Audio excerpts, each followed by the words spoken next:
Welcome you to Lexington, Kentucky, where the feel-good factor is back for Mark Stoops and this Wildcats program. After 2 straight SEC wins, they'll try and keep the momentum going behind their breakout star quarterback, redshirt freshman Cutter Boley, taking on a 10-0 Tennessee Tech program from the FCS level. You're watching the SEC on ESPN.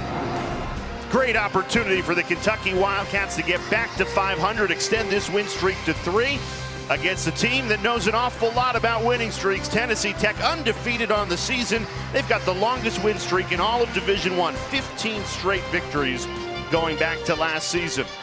Rocky Boyman, Jay Alter with you. Rock, 2 teams playing their best football of the season down the stretch here in November. Let's start with Kentucky and what they did to Florida last week. Absolute domination. Yeah, an absolute offensive explosion is what it was. 38 points they put on their arch rivals, the Gators. And look, Mark Stoops is a guy, he likes to run the ball, but they were putting that thing in the air early on. Had over 400 yards of total offense, and then late in that game, the running game came on. 233 rush yards last week.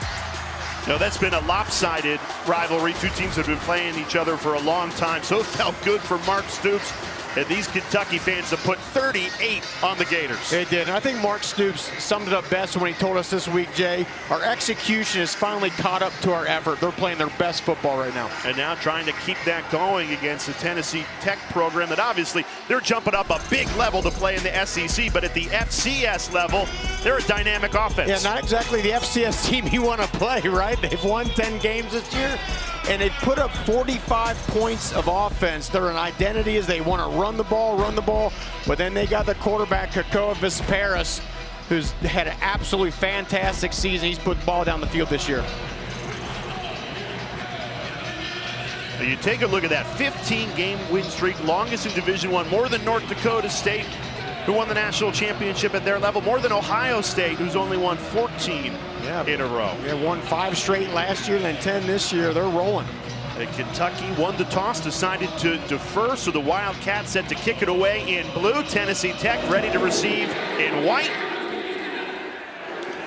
They let it go into the end zone for the touchback, so let's take our first look at this Golden Eagles offense. Kakoa Visparis, the quarterback who's been so good for Tennessee Tech throughout the season. 25 touchdowns for their quarterback. He likes to spread the ball around. Yeah, they get a lot of guys involved in this offense, Jay. A couple of running backs, dual threat, they'll kind of carry the load there. Certainly has the wide receivers at his disposal too, but he's a dual threat guy. He'll run around, he'll extend plays with his legs. Kentucky's got to watch that here today. And Kentucky without 3 starters on defense. Jordan Lovett, Sam Green, and Alex Safari Jr. all ruled out for this game.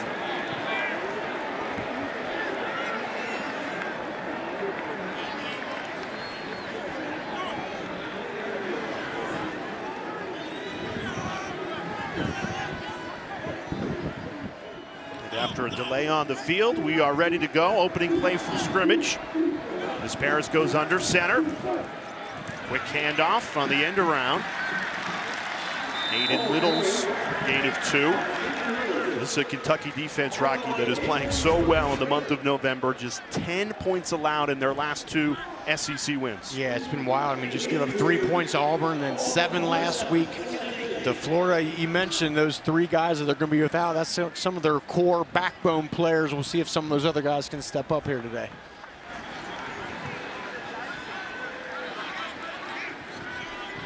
After allowing 56 points in the loss to Tennessee, the response from the defense has really been a microcosm for a team playing their best football here in the month of November. Dave Red Rayner makes a stop after a gain of 3, and that sets up a 3rd and manageable for Kakoa Visparis. Yeah, and Bobby Wilder, their head coach, told us this week he's like a duck on the water, right? On the surface, he's just calm and cool, which is the kind of demeanor you want for your quarterback, especially if you're coming in here to Kroger Field taking on an SEC opponent. The 2nd at the FCS level in completion percentage. Very accurate thrower of the football. Will be tested here on a 3rd and 5.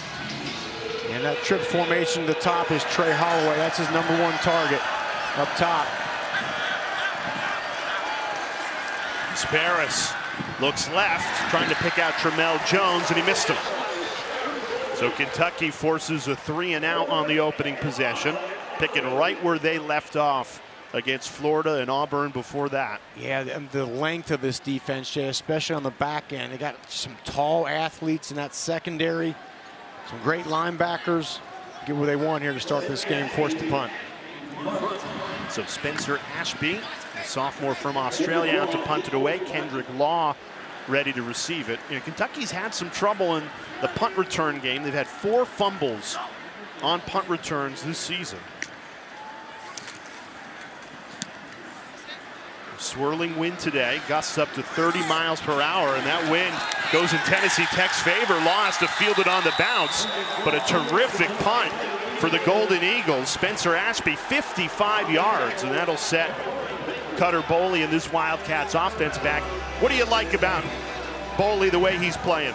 Number one thing, Jay, his accuracy. It's been absolutely incredible. I mean, you're talking for a redshirt freshman. I mean, just in the last 4 games, 74% completion percentage. In my opinion, you and I, we do games all year, Jay. That's my number one quality you want in your quarterback. When you have open guys, does he put it on the money? Boley's doing that right now. And he has become the face of this second half of the season surge for Kentucky. Played so well the last 4 games of this season, winning the last 2. Trying to make it 3 straight wins today. Hands it off on first down. That's Seth McGowan. And as we mentioned, Cutter, last 4 games has really been on a tear. 74% completion percentage, just shy of 1,000 yards passing. The thing you'd like to clean up is that interceptions. 5 interceptions in the last 4 games. And this is a unit for Tennessee Tech. They'll move around, they'll change that picture on the back end to try to keep Cutter Boley guessing.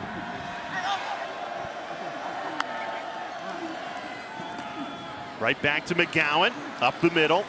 You know, Boley has gotten a lot of the accolades as his team has turned the season around, and rightly so. But he's had a lot of help around him, particularly in the run game. You look at that 1-2 punch of McGowan and Dowdell, how effective they were against Florida. Quarterback's best friend is a great run game, especially a powerful one. This offensive line, Jay, very experienced. The same starting 5 players on that line all season. 3rd and 1 here. They keep it on the ground. First down, Kentucky. Getting a good push up front. McGowan's had all 3 carries on this opening drive. That one gains 9 to move the chains. And the challenge for Tennessee Tech is, or for Kentucky, is up front. Tennessee Tech, they like to do a lot of movement, right? Shifts and stunts and slants, and kind of got to sort that thing out. It can kind of catch guys by surprise, and you can get a tackle for loss, but sometimes you can open up some big holes. That's what Kentucky wants to take advantage of. 1st and 10. And just stick with McGowan. This time bottled up, didn't get quite as much running room. And if you're thinking, why is Kentucky coming out and running the football? Look at the difference in the trenches.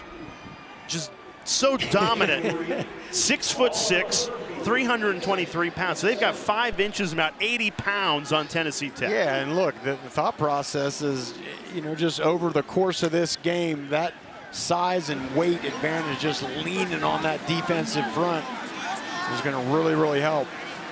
Well, Tennessee Tech having a tremendous season, but they have not faced an offensive line like this one.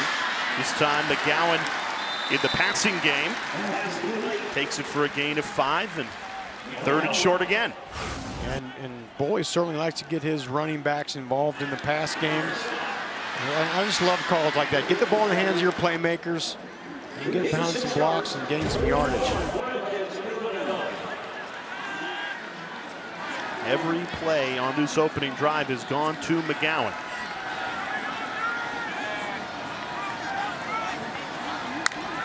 Third and 1. Right back to McGowan. Trying to churn those legs, extending that football. Needed a yard, and he got it. Forward progress, says McGowan. Picks up the first down, another 3rd down conversion. The extra effort, turning them legs is what got him. Able to get the first down. And Kentucky's been excellent on 3rd down. The last 2 games, 56%. They're 2 for 2 today, and that's winning football. It is, and I think the key is they're having a lot of 3rd and shorts the last few games. Always easier to convert when it's just a few yards instead of long. False start. This is number 1. 5-yard penalty. First down. A false start will back Mark Stoops' team to a 1st and 15 after the 3rd down conversion. And it's funny, Rocky, you take a look at how Kentucky has played. I think that Texas game showed that they could go against anybody. Tennessee lopsided, and then at Auburn and Florida, you look at the numbers, and it really is the 3rd down efficiency as well as how well the defense has played that is the 2 biggest factors. Complimentary football. Empty set for Boley. All 4 targets to the left. Quick hitter. It's caught. That's Kendrick Law. Got back to the original line of scrimmage, and then some gain of 7. Now there's 7 wide receivers, a couple running backs, a couple tight ends that get involved in the pass game, but easily his number 1 target is Kendrick Law. And he's a guy, it's kind of an amazing stat, Jay. He has more yards after the catch than before the catch. They just like to shoot him the ball out in space, let him use his quickness and athletic ability to make guys miss. It's been very, very effective for him this year. Dante Dowdell into the backfield on the left hip of Boley. 8th play of the opening drive for Kentucky. Boley surveys, rolls right, throws. It's caught for a Kentucky 1st down. They went to the tight end, Henry Boyer, for a gain of 10. And it was a good job of Boyer of finding space. Quarterback rolls out, he sits down, but then he just moves to the way of the quarterback, getting his eyesight.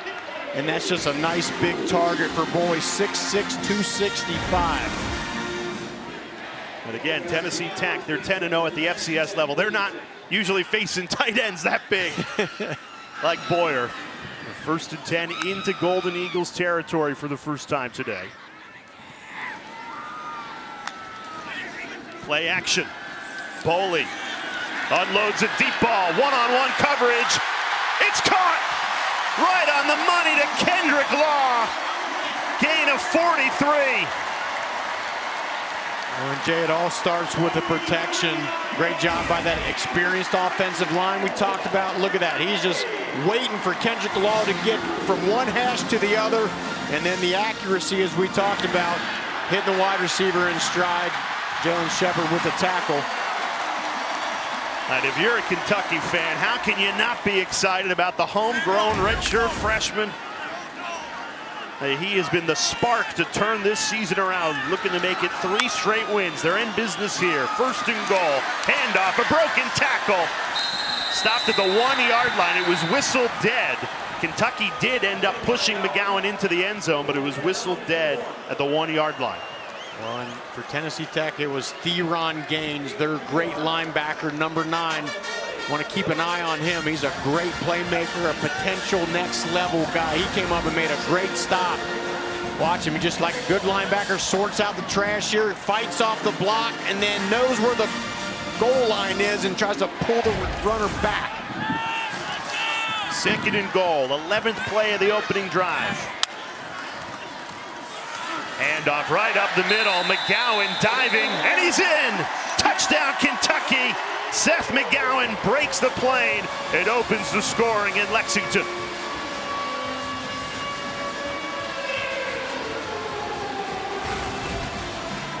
And this is just man-on-man offensive line. Look at the push. The second effort in the push by the Wildcats gets McGowan in the end zone. Impressive opening drive for Cutter Boley, Seth McGowan, and this Wildcats offense. They go 88 yards at 11 plays, and they take 6 minutes and 37 seconds to do it. That's a Mark Stoops kind of drive, right? Yeah, exactly. 6 minutes, 30 seconds, run, pass, good balance, big plays.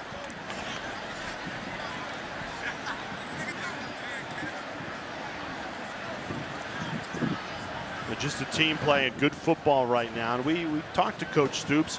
Hey, when you schedule Tennessee Tech all the way back in 2018, they were 1-8, and now they're 10-0. And he goes, you know what? We want to play a good football team because we want to keep playing better. We don't want to beat a team because they're just bad. Right. We just want to keep playing good football at this level that they've been playing the last 2 weeks. And you get a 3-and-out on defense and then go 88 yards and 11 plays on offense. Pretty good start and a 7-0 lead. Well, and Jace, everything we talked about, the execution is at a high level right now for Kentucky. Great blocking up front, nice route by Kendrick Law, and a perfect throw by Cutter Bowling. They cap it off with a rushing touchdown, 7-0 early here at Kroger Field.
Kentucky cashes in on their opening drive for just the third time this season. Impressive on defense to force a 3-and-out, and then they go 11 plays, 88 yards, take 6.5 minutes off this first quarter clock.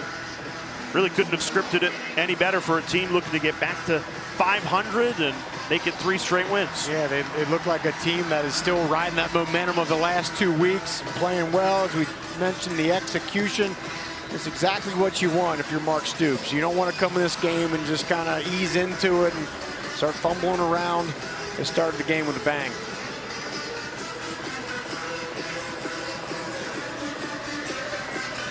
Aiden LaRosse, the senior from Cape Town, South Africa, had an impressive touchback on the first kick. You got 30-mile-an-hour wind gusts swirling that ball around, and it's the same result. We step aside again. Tennessee Tech has the ball when we come back. The college football playoff begins December 19th and concludes with the national championship January 19th on ESPN.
You know, coaches aren't supposed to have favorite players, but Tennessee Tech head coach Bobby Wilder certainly does. That's his son growing up throughout the years. Drew, who is the starting center in his senior year, Drew transferred in so he could play for his dad. And talking with Bobby this week, he said, we do everything together. We live together, cook clean, and, you know, he's wearing the sweatshirt. Look at that big number 55. Dad's rocking it. Yeah, and he said he's a good roommate too. He keeps, you know, he's tidy. He's not a messy roommate. That's exactly what you want. But what, I mean, what a blessing for Bobby Wilder to be able to coach your own son at the college football level. Amazing. Yeah, he said he is now one of only 4 coaches in the history of college football to coach 2 sons at 2 different schools. He coached his eldest son when he was at the helm of Old Dominion. Drew playing at Eastern Illinois. Been through a terrific football journey. We just showed you the pictures of Pee Wee football and now finishing your career playing for Dad. Yeah, I mean, what an experience. That's something you'll have the rest of your life. Great memories, great moments they'll share. It's going to be tough sledding for Drew Wilder and this Golden Eagles offensive line going against a Kentucky defense that has held the last 2 SEC opponents they've faced to a combined 10 points. Disparis throwing. He's caught by Maury Sullivan. And for Vesperis, you know, he's from Eastern Washington, got him in the portal, and he had the #1 completion percentage in FCS football last year. So Bobby Wilder said, that's the guy we want. We want the guy that has had production at the college level. They went and got him, and he's been a fantastic player for him. Yeah, we asked him, how do you get to 10-0? He goes, well, I'm a pretty good coach when I got good players, and Disparis has certainly been a big reason why. Any coach, Nick Saban, any of them will tell you, great players make great coaches. Play clock down to 4. 3rd and 5. Disparis. Protection. Holds up well. Nobody open, though. Disparis. Wrestled out of bounds. Good pursuit of the football. Hardaway, the senior out of Columbus, Georgia, chased him down. Loss of 1. And the Golden Eagles forced to punt it away. Great speed on the back end. Looked like Vesperis was going to be able to get around the edge. And it just got shut down by Hardaway. Could be a busy day for Spencer Ashby, the sophomore punter, who had a nice boot on his first attempt, 55 yards.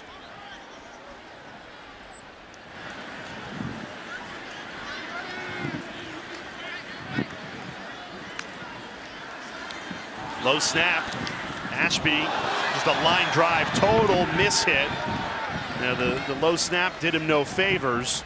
This will be good field position for Cutter Boley and a Wildcats offense that's already in a good rhythm. They went 88 yards on the first drive. This one will start at the 41.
Week 12 in the SEC continues later today, 4 Eastern time. New Mexico State taking on Tennessee, and then Mississippi State at Mizzou is the nightcap. Rocky Boyman, Jay Alter with you. We're like you. We got all the college games going on either laptops or monitors, and we just peeked over at the score during the break.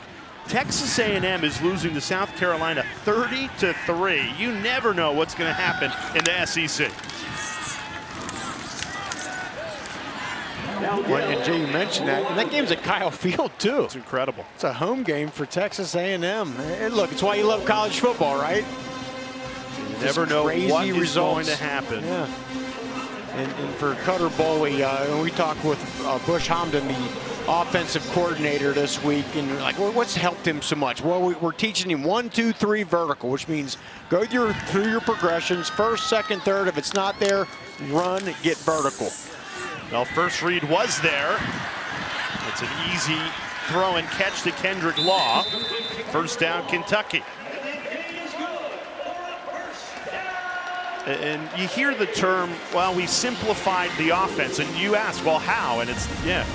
Yeah, well, instead of trying to get to that 4th, 5th progression, you're never going to get there, so don't worry about it. Hit them first 3. If it's not there, run. And it's clearly worked in the last 4 weeks. Completion percentage up 20%.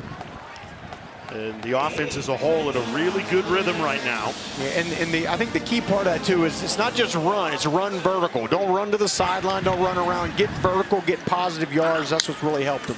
Boley has this offense playing with a little bit of tempo. That throw is a little off the mark, called in by Law. Just short of the first down. This will be 3rd and 1 again.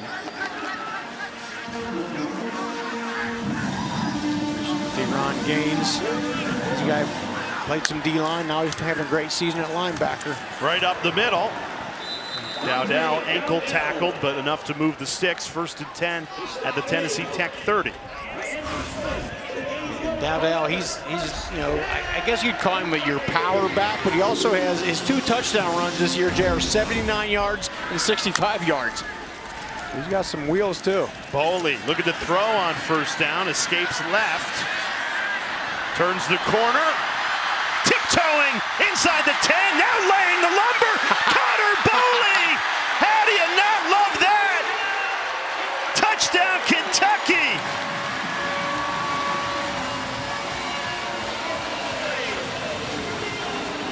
Cutter Boley on an incredible 30-yard scramble. The last 5 of them using that extra effort to bulldoze his way in. And that's why they love this kid down here.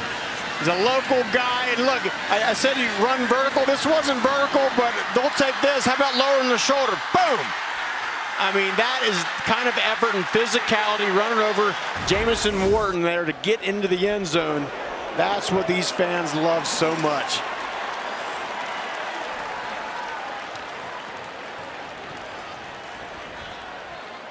I mean, these UK fans, they love their football team, but they love it even more if it's a local guy like Boley. I think any fan base in the country could appreciate a play like that. I mean, just the extra effort, putting your body on the line and for a touchdown. That's the one that just wins you so many points and much respect from your offensive line, even your defense. They go, okay, we got a quarterback who's going to lower his shoulder if he has to. Look at that, all of his teammates down there just love what he's doing.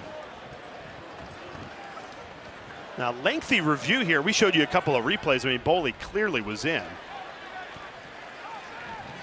Now the extra point.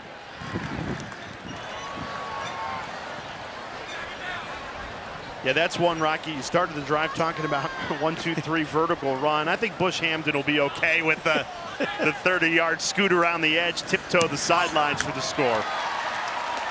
Yeah, but he got to show his speed and athleticism here, and you just flat got to have that as a quarterback in today's college football.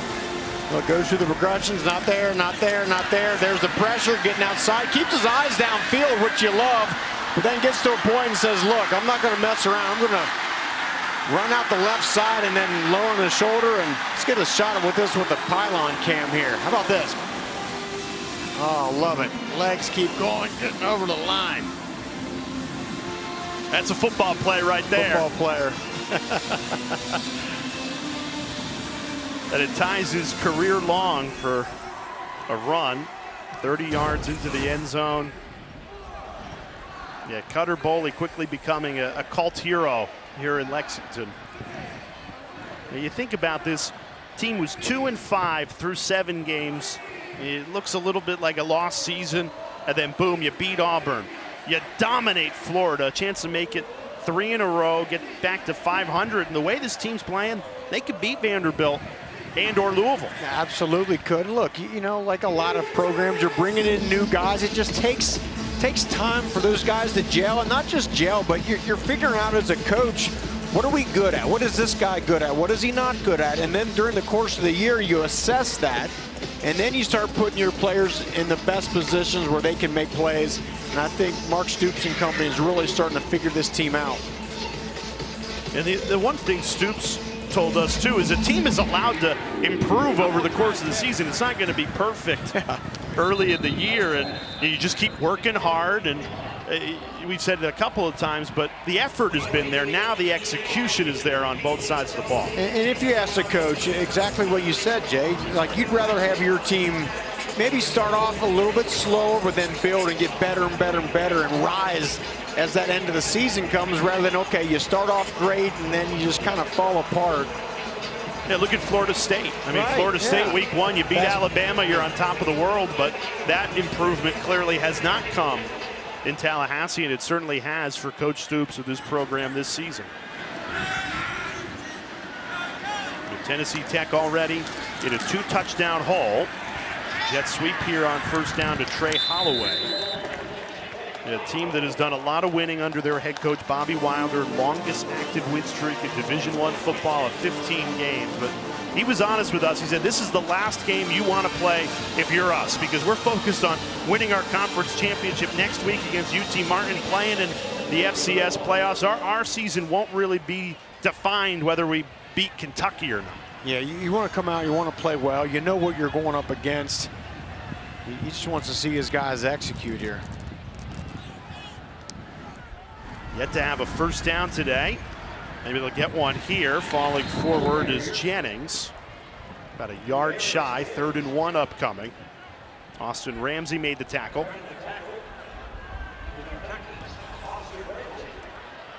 This defensive line for Kentucky really playing well.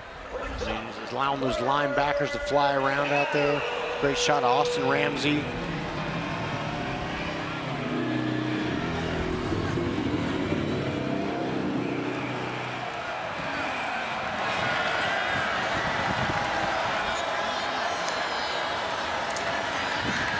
Go back to Jennings, pushing that pile, churning those legs for the first down. First time the Golden Eagles have moved the chains today.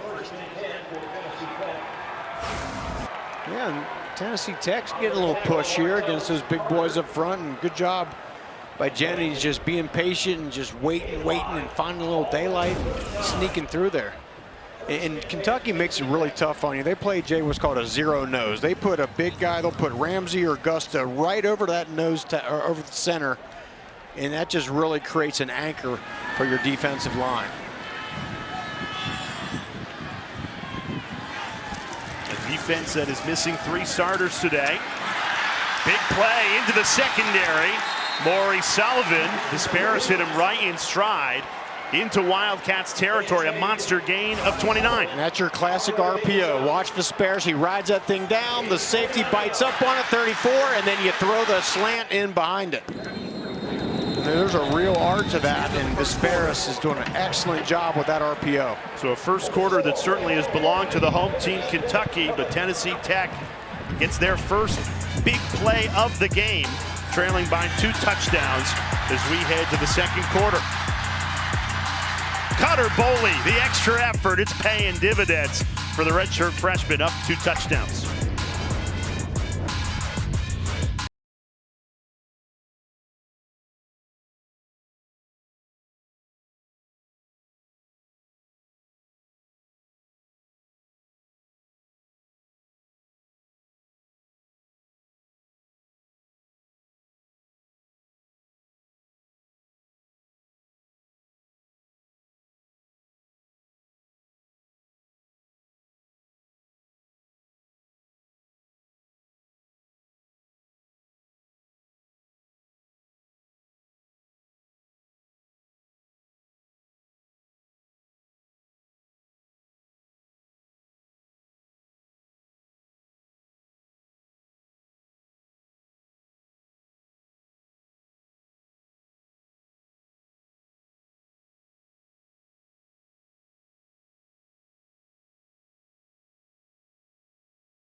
You're watching the SEC on ESPN. Start of the second quarter. Rocky Boyman, Jay Alter with you.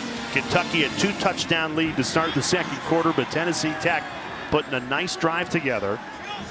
1st and 10 in Wildcats territory. Vespera scrambling, decides to tuck and run and slides just short of the first down marker. That's what he's so good at.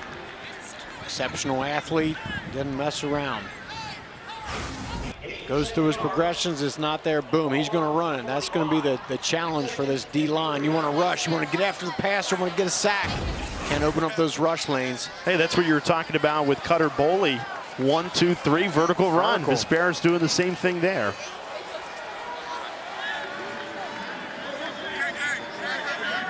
Tennessee Tech loading up the right side of this line. They run that way with Holloway. Inside the 20, goes out of bounds. This is a much better drive for Tennessee Tech after they went back-to-back 3 and out. Now in the red zone for the first time this afternoon. Nice drive, and that little end around there fooled a couple guys on that second level for that Kentucky defense. They didn't know where the ball was.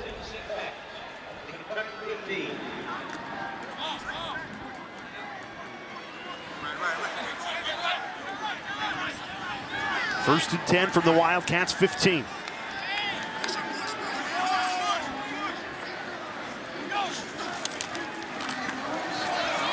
Littles just couldn't stretch that play out.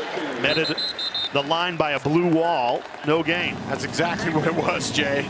There's a blue wall getting built. He kept trying to string that thing out and look for a cutback lane, but wasn't happening. Marquise Humphrey Grace, a great transfer from South Dakota, from Cincinnati, Ohio. He had a great job just holding that line up.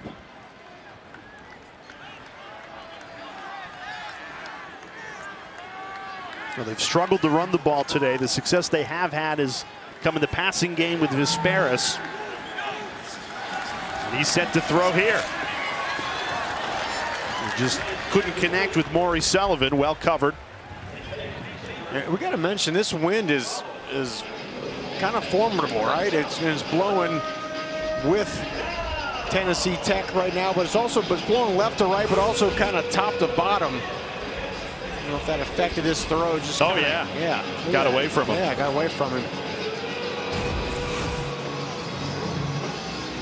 And these winds 18 miles per hour and gusting. 3rd and 10. Kentucky looking for a red zone stop. Golden Eagles run it. Conservative play call, and it's well defended once again by the Wildcats. Steven Souls Jr., the sophomore who's playing in place of Sam Green, who's out injured.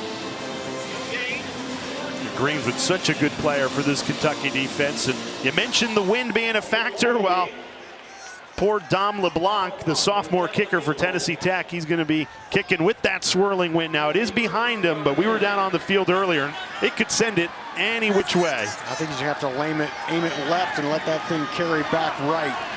LeBlanc from 32. And he missed it. That wind certainly did blow that football left of the uprights. No good. And Kentucky, big stop in the red zone, a missed kick, and it's still scoreless for Tennessee Tech. Wildcats, 14-0.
2 drives, 2 touchdowns for Cutter, Boley, and Rocky. This Kentucky offense is picked up right where they left off against Florida. And so is Cutter Boley. Everything we talked about, the accuracy, the going through the progressions. He's 6 of 6 for 82 yards and then 30 rushing, lowering the shoulder for the touchdown that got this crowd fired up. Again, it's easy to see why they're so excited about the young redshirt freshman quarterback in Boley. 14-0 lead, just got the second quarter started. That's Kendrick Law. And they get the ball in his hands so effectively. And for good reason, gain of 5 there. Take a look at the first 2 Kentucky drives. Both resulted in touchdowns, and they did it in different ways. Yeah, they did. And that's, again, the complimentary football that Mark Stoops has been loving these last couple weeks. And he even said in the press conference this week, look, I want to run it, but if we're throwing the ball the way we are, we'll do that too. Boley 7 for 7 through the air today. Quick hitter. Right back to Law, who picks up the first down. And what a weapon for a young quarterback when you can rely on Kendrick Law, who's been the top target for Boley since he's come in, and for good reason. So reliable. And it's especially good, Jay, for a younger quarterback. He's still figuring the game out. You want to have somebody that you can just shoot the ball to and let them make a play. That helps build your confidence. In Boley, you don't have to throw the ball 15, 20 yards down the field all the time. Shoot your playmaker in Law, let him go do the rest. The pitch running left, it's McGowan, cuts back. Flag comes out, right to the line of scrimmage.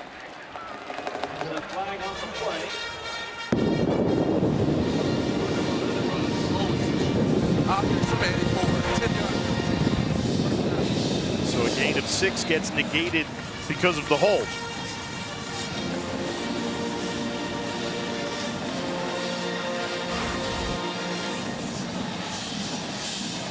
Yeah, it looks like toward the bottom. I think that was Josh Caddis, tight end, just hooked the defensive end.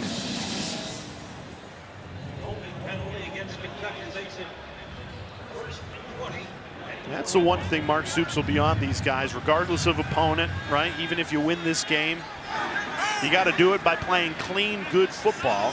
You don't want a holding call to push you behind the sticks here. Boley throwing. That one got away from him. First incompletion of the afternoon. Fred Ferrier didn't have a chance of that ball.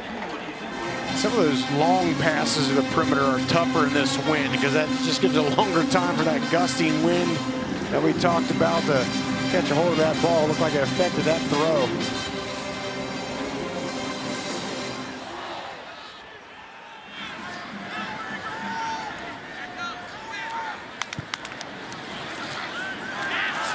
Big hole opens up. There is a flag down at the line of scrimmage. But the official was in on that tackle, too. Good to see him pop back up. Offsides on the defense.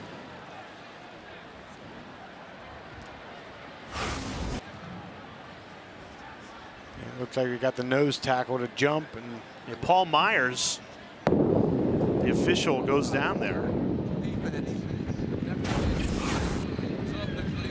Looks like he's okay. Yeah. He's a football guy, Looks right? like a tough guy. Yeah. Pop right back up. Smiling. There Now we go. The head referee, if you're hearing that you can't really hear him, that's how much wind is here at Kroger Field. His mic is on.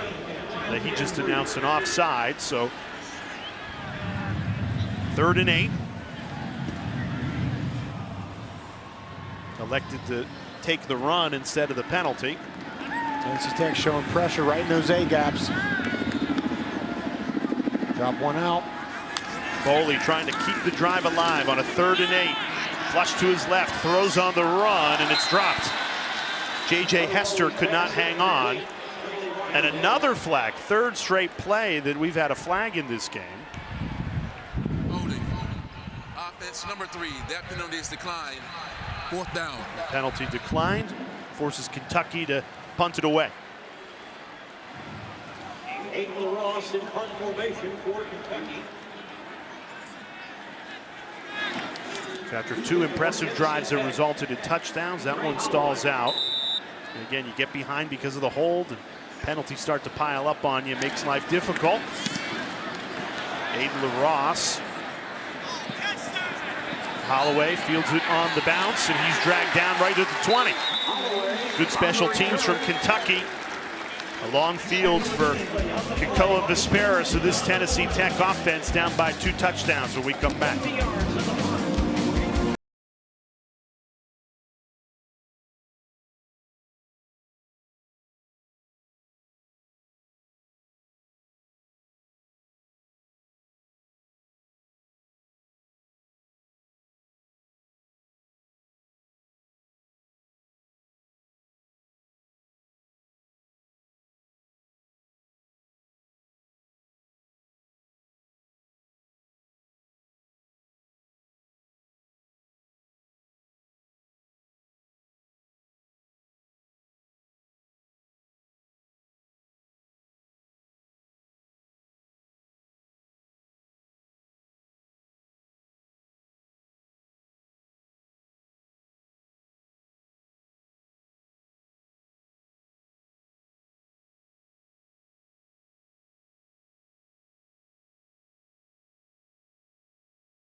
Tomorrow afternoon, women's volleyball doubleheader in the SEC. Oklahoma at Tennessee at 1 and Vandy at Mississippi State at 3. Hey, here in Lexington, you know about SEC volleyball. UK clinched a share of their 9th straight SEC championship last night. An incredible dynasty in the SEC on the volleyball court. And they'll be in the mix to win a national championship this season, something to follow throughout the rest of the fall. There's Bobby Wilder, head coach of Tennessee Tech. And you and I both agreed, Jay, pretty conservative play calling there on Tennessee Tech's last drive. We'll see if they open things up a bit. He told us, look, this season's not going to be defined by how we play Kentucky. They're looking to finish out their FCS season next week against UT Martin and hopefully advance to the FCS postseason. You take a look at the OVC standings. They're in the driver's seat, but they play UT Martin next week. So he said he needs to get through this game healthy above all else. It's a tough thing, right? Because you're here and you got a great team. You want to put it out there. You got players that, you know, when's the next time they'll play an SEC opponent? They're all fired up, but you also, in the bigger picture, don't want to get guys hurt as you're making a playoff run, and they've had such a fantastic season. So it's a tough balance that Bobby Wilder has to try for today. 2nd and 4, Vesperis gets it out quickly. It's caught for a Tennessee Tech first down. Maury Sullivan.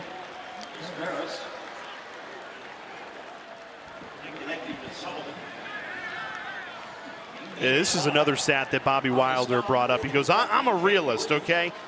FCS record against the SEC, 0-11, average loss of 45 points. So if we go in here and play to absolutely win and shock the world, but we lose 10 starters doing it due to injury because we're playing too hard.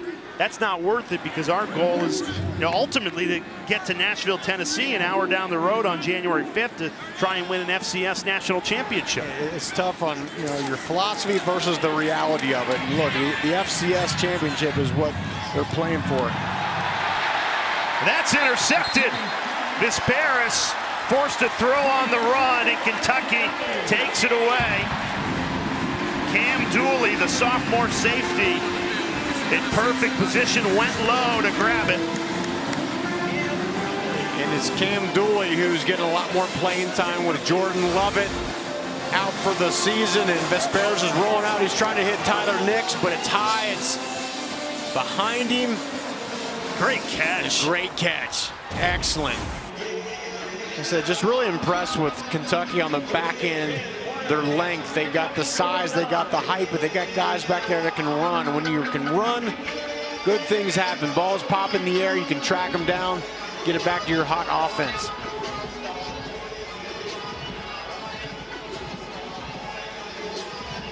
And Visperis, only 4 interceptions on the season, but just was under pressure, and Dooley just makes a great play on that football. Short field for Cutter Boley in this Kentucky offense. Boley flushed, and he's off target, throwing on the run. Looking for the freshman Cam Miller. Talked about his accuracy, but he missed on this one. This is a little bit harder, rolling to your left, away from your throwing arm. Ball just sailed on, and maybe it's the wind. 3 straight incompletions after starting this game, 8 for 8. And you got wind gusts over 30 miles an hour. You never know when one of those just takes that football.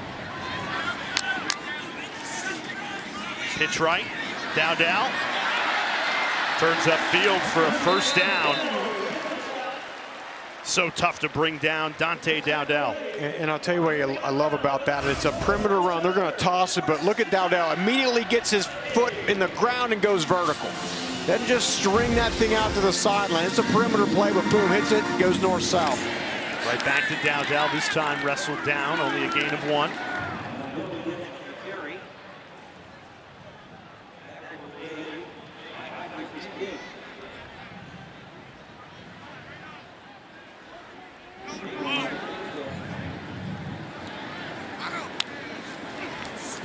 Boley steps up, throws, it's caught. First down, Kentucky. Hardly Gilmore driven back, and after he gained the first down, 16-yard completion from Boley. I thought he was about to run that football, but decides to throw it at the last second. And that's what you love out of a young quarterback. Yeah, he's going to take it, maybe he's going to go vertical, but look, the eyes stay downfield.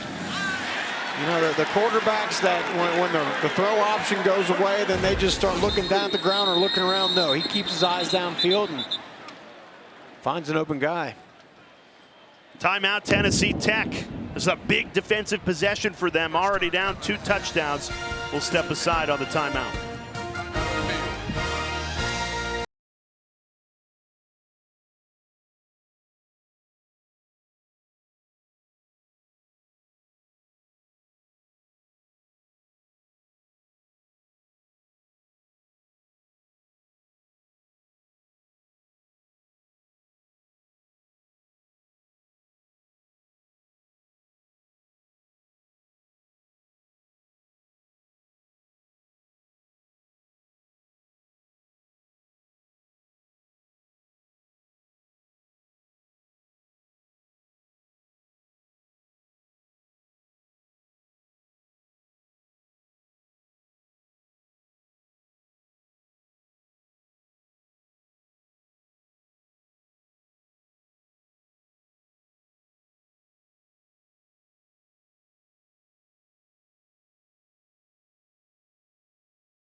Eventful Saturday in the SEC. You could say that every Saturday, but on ABC, 3:30 Eastern Time, Oklahoma at Alabama, and then Texas at Georgia. Kind of the new guard versus the old guard. The old school, Alabama, Georgia, and then the new guys, Oklahoma and Texas. And Texas, of course, playing a lot better. And you take a look at the standings. There's a lot to play for at the top. Texas A&M losing right now 30-17 to South Carolina. So that SEC championship game very much up for grabs. It could be determined by those two games coming up later today on ABC. That's what you want as a college football fan. Season's coming down to the wire, and there's still a lot up in the air, not just in the SEC, but a lot of these conferences. And then Mark Stoops told us, you look at where Kentucky is, and they're part of that log jam. He said there's a ton of teams just at that 2-win mark, and it's tough to win in this league. Yeah, it's the beauty and the curse of the SEC. You got a bunch of great teams that just beat up on each other and cannibalize each other throughout the season.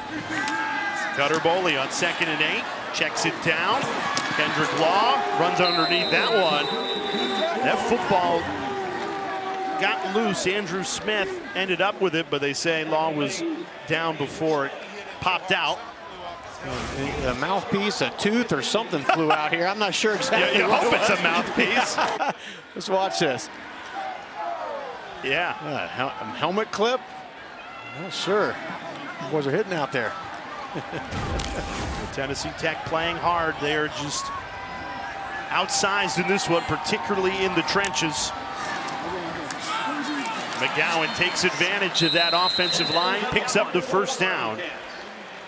And we showed it to you earlier, but Kentucky has an average of 5 inches and 80 pounds on their offensive line against the Golden Eagles defensive line, and they have used it early and often to their advantage. And that's why you see Tennessee Tech shifting like right before the snap as they did on that last play, slanting, darting in, trying to create an advantage through movement rather than size, which they don't have. 8th play of the drive. Keep it on the ground. McGowan driving forward. Dowdell and McGowan, a terrific dynamic duo out of the backfield. Boley gets all the headlines, but he's got a great run game to lean on. Yeah, great run game.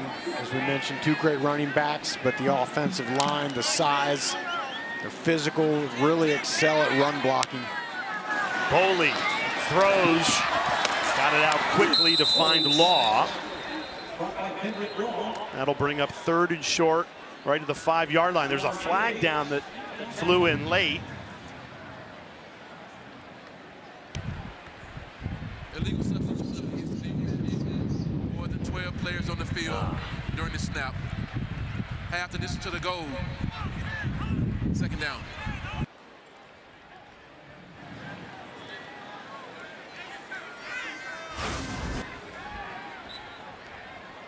And Tennessee Tech just got caught in the sub game here.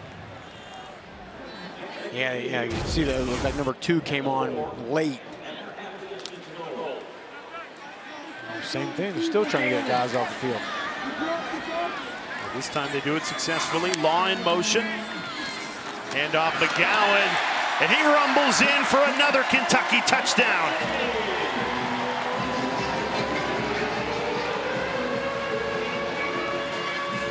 It has been all Wildcats in this first half as Kentucky looks to make it 3 straight wins and get back to 500. That's Kentucky football. Pull 2 guys around, that puppy just goes right downhill into the A-gap.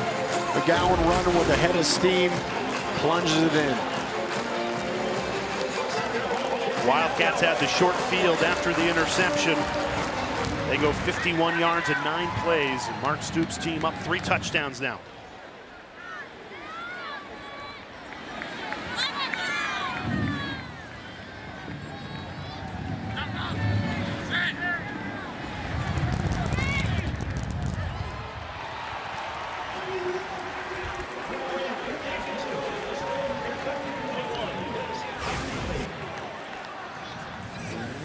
They're physical, but they got a little flair at the end too. Does McGowan? You dance like that, don't you, Jay? I was about to say, I don't think you'd catch Rocky Boyman doing that on a football field. It's not my style, but look, whatever juices these kids up. And Kentucky's feeling it right now. Yeah. I think that's just kind of the sentiment of the program. You're 2-5 after 7 games, a lot of uncertainty, and then looks like it's going to be a lost season. Boom, you beat Auburn on the road. You hammer Florida 38-7, and then you didn't know what was going to happen today. Obviously, they were a big favorite going against an FCS opponent, but Tennessee Tech, they're undefeated on the season. If you go back to last season, they've won 15 in a row, so you just wanted to make sure you come out and handle your business, and that's exactly what they've done in this first half. Yeah, that's right, and it's the mindset, Mark Stoops was preaching to his team all week. Yeah, not just any FCS team. This is a really, really good one, but, I mean, so far they've really just continued playing the way they have the last 2 weeks, all 3 phases.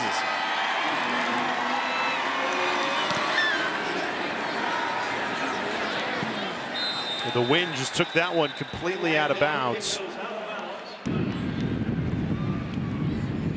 Kick out of bounds, free kick out of bounds, kicking team. By rule, the ball being placed at the 35-yard line, first down. I think Aiden Ross just tried to squib that ball, and it took off on him. But yeah, it shows you how gusty this wind is. And it's swirling in multiple directions. And if he can blow a squib kick out of bounds, that tells you something. Kentucky's defense back out onto the field. Tennessee Tech will start from their own 35-yard line. Wildcats trying to keep the Golden Eagles scoreless in this first half.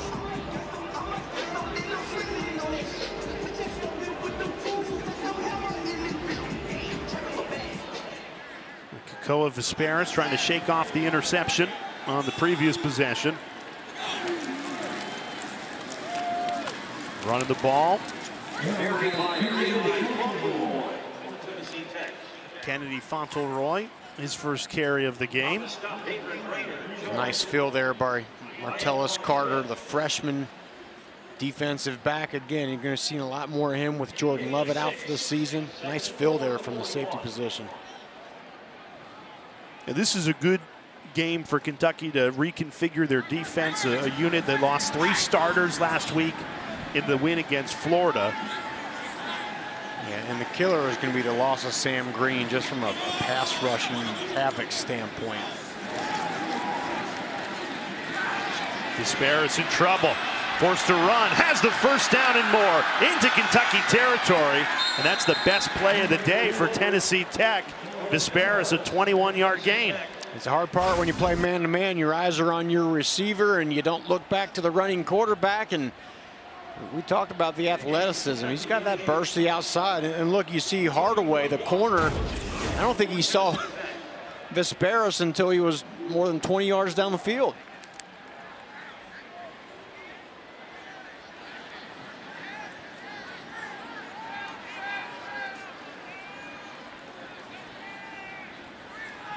Fauntleroy in motion.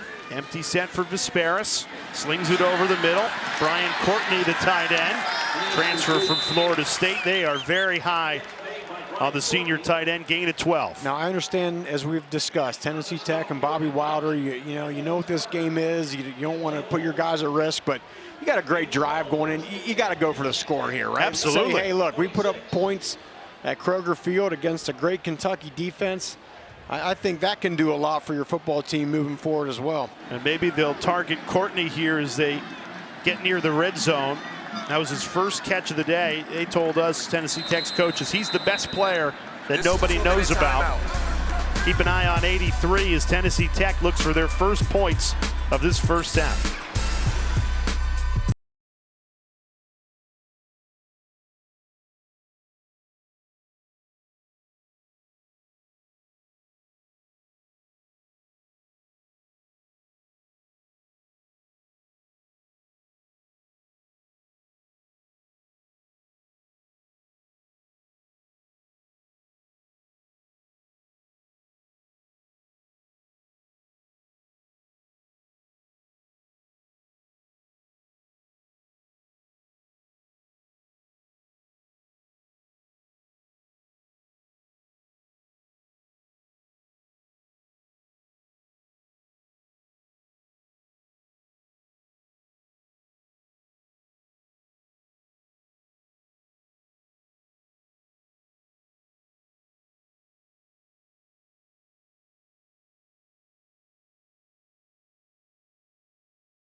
8:30 Eastern Time. You do not want to miss the True South season finale.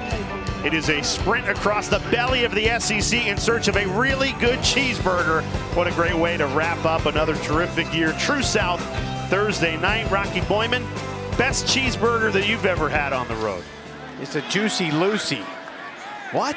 It's in Minnesota. Okay. Matt's, I believe, is the place's name. That's as good as it gets. Disparis flushed out, still on his feet. Now rolls back left. How about Kakoa Visparis not giving up on the play? He ran to Louisville and back. For 5 yards. Gained 6, yeah. Heck of a play, though. Yeah, you can tell why. I mean, this guy's an absolute menace at the FCS level. I mean, look, this is a fast, athletic Kentucky defense, and he's just out there running around. Love it. That looked like the Boyman boys in the backyard. And by the way, speaking of the Boyman household, I was going to say the best cheeseburger I've had. Kelly Boyman, your wife, before the Maction game on Wednesday night in Oxford, Ohio. You stopped by the Boyman compound. And, yeah, could be a recency bias. Could be a recency bias. Second charge, time out of the half. No, that was great. Timeout, Tennessee Tech. Now, Bobby Wilder, we told you earlier, is wearing that number 55 on his chest. That's his son, Drew, who's the senior center for him. And he told us, look, his season's going to be defined by how they do against UT Martin next week. If they can win their conference, get a top 8 seed in the FCS playoff, and hopefully go on a run. But now that you're in the red zone here and want to put some points on the board, he's trying to pull something out of the bag here at the end of the first half. Just a great football coach. Before he took over Tennessee Tech, they hadn't had a winning season in 12 years. Unbelievable. And now 15 wins in a row, 10-0 this season. Just a really, really good football coach. He's one heck of a recruiter. He's one heck of a fundraiser, as he discussed with us. It's working. Disparis steps up, escapes the sack again, has the first down, gets out of bounds safely. Another terrific heads-up play by Kakoa Visparis, the scrambling and mobile quarterback for Tennessee Tech. And he picked up a great block at the end by his running back, Aiden Littles, out to the outside, just enough to allow him to get a couple more yards. Remember, Tennessee Tech got to this area of the field earlier in this half, but they stalled out, missed a field goal, hoping to cash in here right before halftime. Run the ball up the middle. Aiden Littles. Well, and Jay, Bobby Wilder, as he's talking about the turnaround, he said, look, to complete a turnaround, you need 3 things. You need a schedule, you need money, and you need a quarterback. And he certainly has nailed all 3, but especially the quarterback position. Getting Visparis from Eastern Washington, saw his production, the completion percentage, so that's a guy we got to bring here. So Mark Stoops uses a timeout, conserving the clock perhaps to give an opportunity back to his offense and Cutter Boley to look to score. And again, the schedule, look, you want to have a manageable schedule. You want to play good teams, but it can't be an absolute gauntlet, so you got to have that. And let's face it, in today's college football, you need money. I mean, that's what these kids respond to. It's not the facilities, it's not the lore or the legends of the university. It comes down a lot of times to money, and he's done a great job. And they are, for what he has described, very well funded at Tennessee Tech. Yeah, particularly at the FCS level.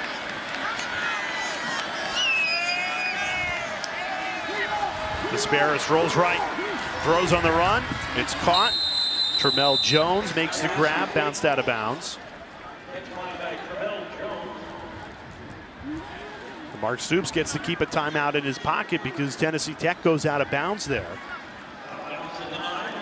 I'm Tennessee Tech here. I'm giving Visparis a 2-way go here. He's been incredible with his legs on this drive here, and that's Kentucky's issue right now. They got to make sure they cover their guys, but keep eyes on the quarterback. I imagine we'll see some zone defense here so they can keep a hold of Visparis. Up the middle with Fauntleroy, and he's taken down. Davrin Rayner all over that one, the middle linebacker. And David Rayner, of all the great players on this Kentucky defense, he might be the most important. He's aggressive, he disrupts, he causes havoc, he comes downhill. SEC Co-Defensive Player of the Week last week for the performance against Florida. 30-second Timeout Kentucky. Stops the clock at 1:20. You had a decision to make. If you're Bobby Wilder and Tennessee Tech, you were in this exact same position earlier. You went for the field goal attempt and you missed it from 32. Wind has played a factor this entire first half. Do you go for this on 4th and 3? If I'm Bobby Wilder, I'm looking at my play call sheet. I'm finding my best, most creative play and say, look, let's try a touchdown. Let's try for a touchdown. Let's come in here to Kroger Field, try to put 6 points on the board. That looks exactly what they're going to do. I think you got to keep an eye on big number 83, Brian Courtney, that tight end from Florida State. Yeah, he's in that trips formation at the top there on the hash. 4th and 3. Tennessee Tech leaves their offense on the field. Kentucky brings 4. Vesperis flush to his right, throws, it's caught, and it's to Brian Courtney, and the Golden Eagles strike with 1:18 left in this first half.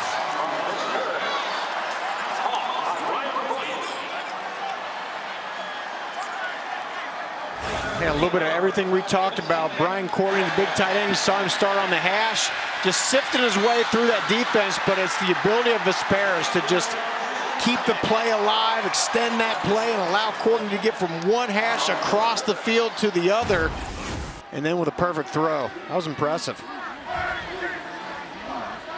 9-play, 65-yard drive, and Tennessee Tech does it in under 2 minutes and 30 seconds. Very impressive drive. Well, that's what we knew the Golden Eagles were capable of. Celebration from Vesperis. Drew Wilder, as we talked about, Bobby Wilder's son. And that's cool. I mean, Vesperis, Courtney, all these guys will be able to one day say, hey, look, we played Kentucky when I was in college. We came into Kroger Field. We put up 7 points right before half. They're in this thing. And for them, for Bobby Wilder, he just cut this thing loose. You know, the odds, the stats are against you. Just cut it loose. And maybe earlier in the first half, we were talking about the play calling was a little conservative, but on that drive, they did more of what has gotten them to be 10-0. It is, and you know, what Bobby Wilder is weighing right now, and you know it, Jay, is we keep the starters in, we just got a great touchdown, our best drive of the game, we're only down 14 points, or is the mindset the greater goal and making sure we don't get injuries heading to our last game of the season against UT Martin next week to try to get that top 8 seed. Yeah, that touchdown actually makes it more difficult, right? If you go into halftime 21-0, you probably call off the dogs, but here's Kendrick Law, great return, showing off the speed. He gets past the 40, and this sets up a better field position for Cutter Boley and the offense with 1:10 to go. Going backwards, and Law catches it, and a nice return here. I'm really excited to watch Cutter Boley here on this drive. After the play, personal foul. Late hit, number 31 of the kicking team. The 15-yard penalty will be assessed from the end of the run. Wow. First down.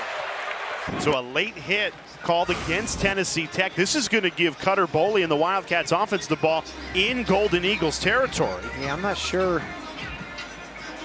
Yeah, it was the what kicker, the thought Dom process LeBlanc. Was. Yeah, by the kicker, hitting Kendrick Law, but they get at the 45-yard line. Unbelievable. So Kentucky with a great opportunity to answer here. They got 70 seconds and 1 timeout. Again, this is money time for Cutter Boley. See what he's got in this 2-minute drive. Play action. Boley slings it to Law. A hurdle inside the 30. We have liftoff from Kendrick Law. What a play. Oh my goodness. I mean, you talk about skying. He just goes over Eric Taylor and Leon Thomas, the double. Amazing. Boley throws. the money again, and just like that, in 2 plays, Kentucky's inside the 10-yard line. Great job again by the offensive line. Then Jamori Macklin on the corner route runs away from the defensive back, 2 feet down, out of bounds.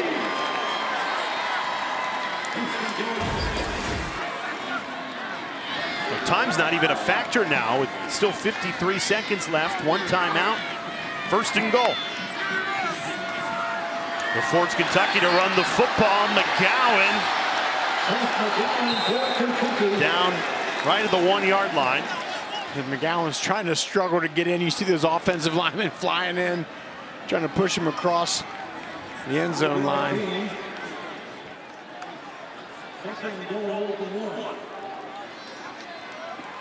McGowan already has 2 rushing touchdowns today. That's 3 here. They give it to him, and he's in. 3 rushing touchdowns in this first half for Seth McGowan.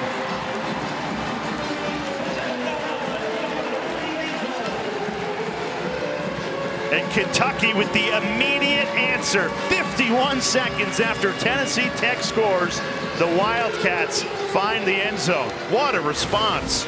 And the strength. I mean, watch the defensive tackle. Chime Agwagwu comes driving upfield and has McGowan around the neck, but the legs are too powerful. He's right there ready to make a tackle for loss, and then just keeps churning, punches it in.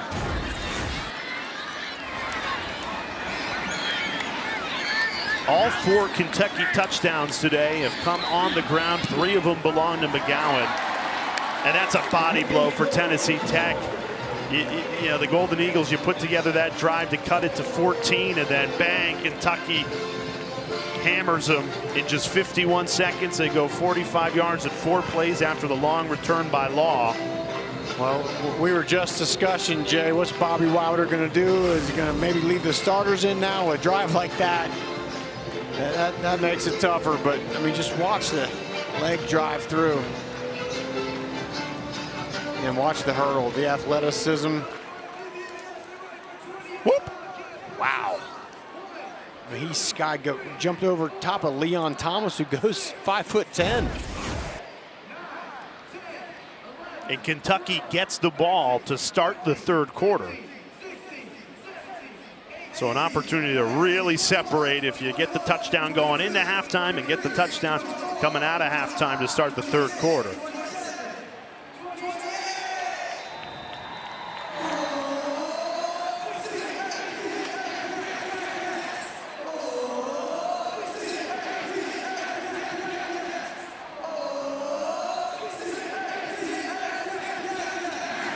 Two touchdowns in this game and the under 2-minute timeout segment. Tennessee Tech will likely run this clock out and go into halftime trailing by 3 touchdowns. As Mark Stoops' team continues to keep it rolling. The feel-good factor has come back to Lexington with 2 straight SEC wins, and this is a team just playing really good football right now in November. Yeah, they are. And just as we've discussed, you know, take some time, figure out your team, what they're good at, what they're not good at, and right now they seem to have really figured that out. I mean, they've run the ball well today. They had the great 2-minute drive, getting down there very quickly, as we just saw.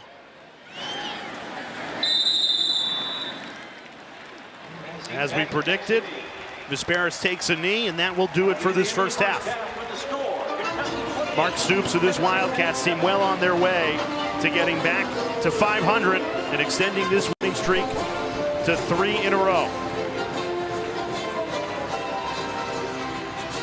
Coming up at halftime, plenty to talk about in the SEC. You'll be joined by Peter Burns, Chris Doring, and Benjamin Watson.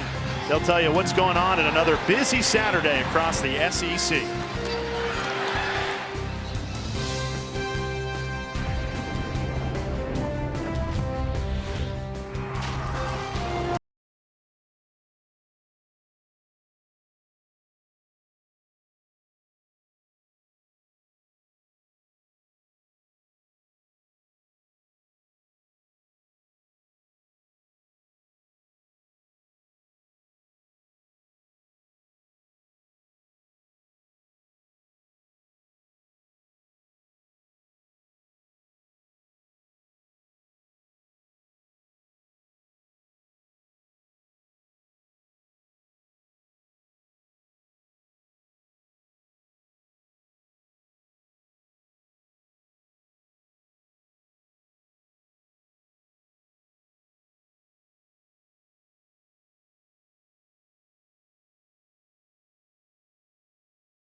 Georgia cannot afford a second loss in conference play. The Longhorns know one more loss and their hopes of being back in the college football playoff are out the window. Always been the best. And there's big moments. He's the guy you can trust. Put in the hard work, I can pass a test. Always been the best. Greatness nothing less. On top of my... You got to focus on what's important, and what's important is that next game each and every week. Welcome to the SEC Halftime Report. Benjamin Watson, Christopher Doring, and I am Peter Burns, and it's going to be a massive game, gentlemen, in Athens. So many interesting storylines just this entire week, but you got to bring out all the big guns, and this is one of them right now. Kirby Smart going full Nick Saban. Kirby Smart on bringing former Gators head coach Billy Napier into Georgia practice, and quote, Billy's a good friend of mine. We coached together for years. People don't understand the relationships in coaching. Coaches have a brotherhood and a fraternity together. What do you make of this, Benjamin? You know, I was thinking how weird it would be back in the day when I was playing for, like, Steve Spurrier to walk in there, although he wasn't fired. Yeah, he ain't going to fire Steve Spurrier. Philip Fulmer or somebody. But you know what?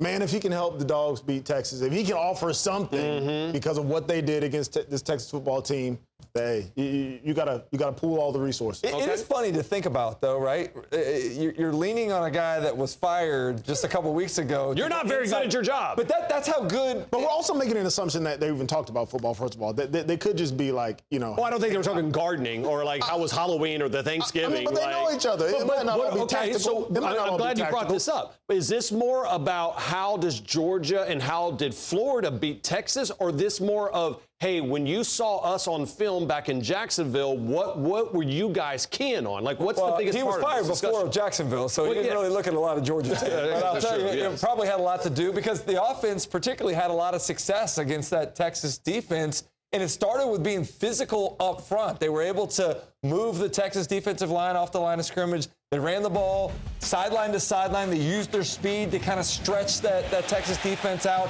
And then they also used the power to pound the football, moving defenders off the line of scrimmage, run the football straight ahead with Jaden Baugh. And then as if that wasn't enough, the success they had running the football led to some success with play-action passing from DJ Lagway as he averaged over 10 yards of completion, including 2 20-yard explosive plays or more. So I think there's a lot of insight that he can provide, but it fits right along with what Georgia wants to be anyway, and that's a run-the-ball, physical line of scrimmage team. I think you made a great point about, you know, is it possibly some self-scout? Because if Napier was talking to Kirby, he would tell him and remind him that you have a home game. Like you're playing at home, a place. Since 2020, you've been 32-1, haven't lost a lot of games at home, and understanding the importance of having that home field environment for teams that go play. Now, look, Billy Napier didn't lead his Florida team into Athens, but he understands what it's like to go and play on the road against a football team, and quite frankly, Texas hasn't played well.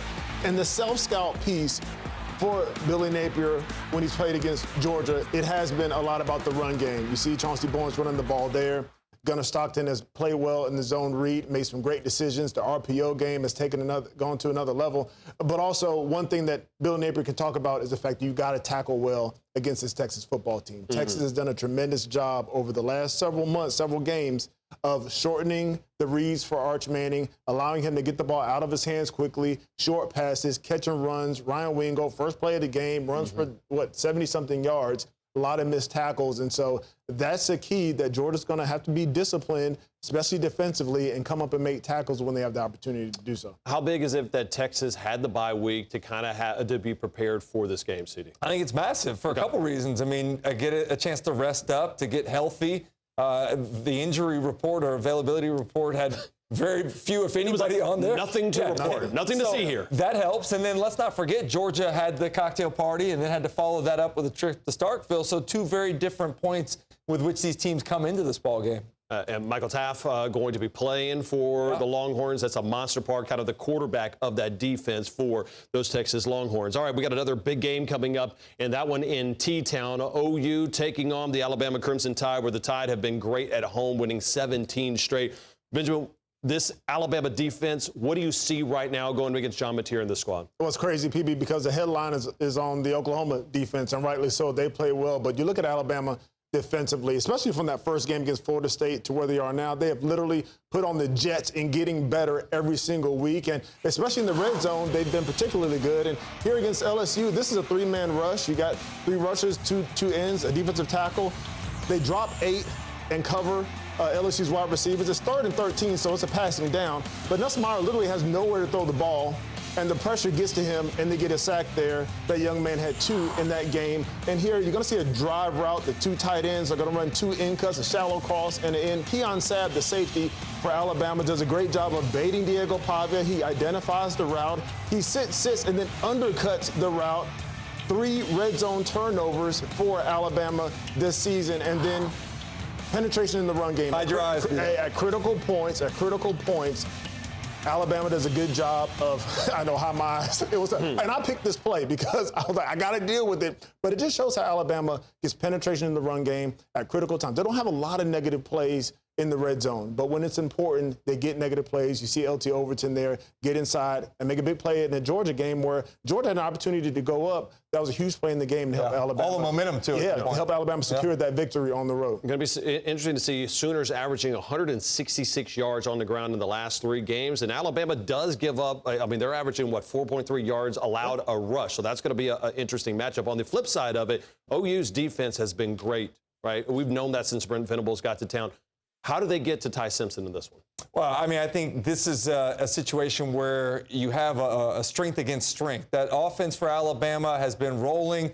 The defense for Oklahoma is one of the most penetrating, most disruptive units in all the country. And I think you can go back, if you're Oklahoma, you can look at what LSU did, because I saw some vulnerabilities be dubbed from that Alabama offensive line, some confusion, some things that created some disruptiveness and lack of rhythm for the offense. And if you look at that LSU tape, it was like Ty Simpson was a produce salesman at a farmer's market selling corn for $1 an ear. So I think that's what you got to remember is you watch them get after it, and he's able to take some stuff that you use this week if you're Brent Venables. So you bring 5 rushers there. You got 5 big guys to block it. You create a mismatch where you bring your best blitzer against a running back. And the running backs for Alabama haven't stepped up and delivered that blow in the hole. You get a runner in your face there, and it certainly disrupts Ty Simpson. Now, look at all the communication that's taking place up front. This is going to be a 7-man blitz. Cover 0 behind it. Big opportunity if you can get folks at least slowed down. You slide the protection to the left. The center knows he's going left, but then he has a little confusion because he has let the A gap right up the middle. The quarterback has to roll out and ends up throwing the football away. Now, this is a full slide protection this time. Everybody's going to go to the right. That's going to leave the running back on an edge rusher. That's a mismatch for the defense. That's them wanting to be solid up the middle and understanding that the running back's going to have to pick up a guy that he's probably not well matched with. In addition to having to block that mismatch, there's also a mismatch from the secondary where the tackle is looking outside to Pyburn, sets inside, and then you have that defensive back coming right through his inside gap. Doesn't get home, doesn't create a sack, but what it does is disrupts Ty Simpson. He's got an open receiver on the dig route there, throws the ball high inaccurately, something that we would typically be able to see. So it's not always beat up about getting a sack. You'd like to get a sack, but more importantly, if you can disrupt the rhythm of the quarterback, something that LSU did well, I think that's what Oklahoma can get a little page out of their book and build on this week. Yeah, and if that defense is able to do that against Ty Simpson and Alabama, if they're able to shorten drives, get the ball back offensively for Oklahoma, can John Mateer take another step in his health? You know, he was hurt earlier this season, about halfway through. Since the injury, the last 4 games, 2 passing touchdowns, 4 interceptions. He's got to be a big part of the run game along with Blaylock and Robinson and the others. Can they run the ball on Alabama? Because Alabama has been vulnerable to the run. And can they sustain long drives? Can they marry that together with the defense and make those turnovers? Remember, Oklahoma is 3-0 on the road so far this season. But then again, it's not easy when you're taking on Kalen DeBoer, who's 19-3. This is still a crazy number. 19-3 as a head coach in ranked matchups. It'll be a fascinating one, and you guys are going to be breaking it down. Dari Noka will be in this chair for a little SEC football final coming up tonight, always presented by Academy Sports and Outdoors. And if you're out and about, you can catch it on the ESPN app.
Halftime here in Lexington, and it is a beautiful November Saturday for football. Man, it made for good horse racing weather, too. That's downtown Lexington Thoroughbred Park. I'm having FOMO because we just missed the Keeneland Fall Meet, which is iconic here in Lexington. And you want to avoid some FOMO. You want to tune into these shows this week on SEC Network. They'll have you covered.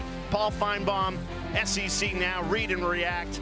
They'll be talking, I'm sure, the coaching carousel. Who's going to make the SEC championship as this season enters the stretch? We are looking forward to that in the week to come. Still football to be played here in Lexington. We'll be right back with the second half between the Wildcats and Tennessee Tech.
You're watching the SEC on ESPN, about to start the second half here in Lexington, Kentucky, where the Wildcats are all on top of Tennessee Tech, 28-7, a commanding cushion to start this third quarter.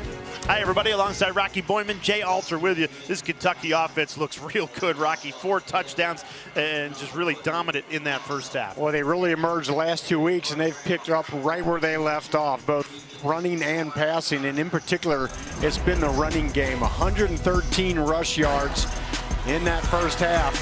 And it's been McGowan who's been doing a lot of work, but also Cutter Boley laying the wood down, getting his boys fired up, playing physical out there. You know, it's just, this is the staple of a Kentucky offense. Run the ball, run the ball, run the ball, and then when they come up on it, then we can throw the pass. But that experienced offensive line, the same 5 guys that have started all year, are really driving it home right now. You take a look at those first half stats, all 4 touchdowns on the ground. You know, Boley started this game 8 for 8 through the air. You know, the second half surge of this season, you know, a season that looked lost through 7 weeks at just 2 and 5. Yeah, Cutter Boley, he's been the headline, right? He's been the showstopper.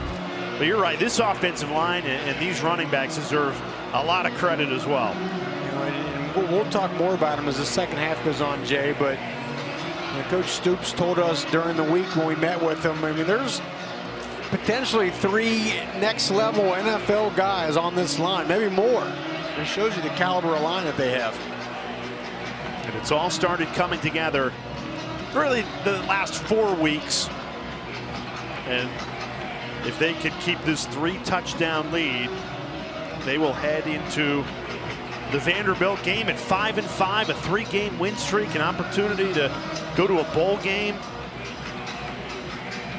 You and I both think they match up well against Vanderbilt. We had them a couple weeks back, actually a month and a half or so ago. You know, with the way Kentucky runs the ball. And the way they're playing defense right now, too, to contain Pavia.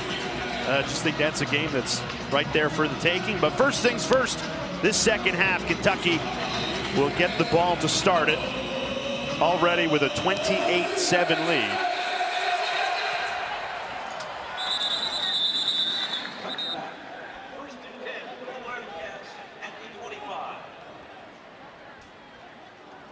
Well, they finished this first half with a touchdown.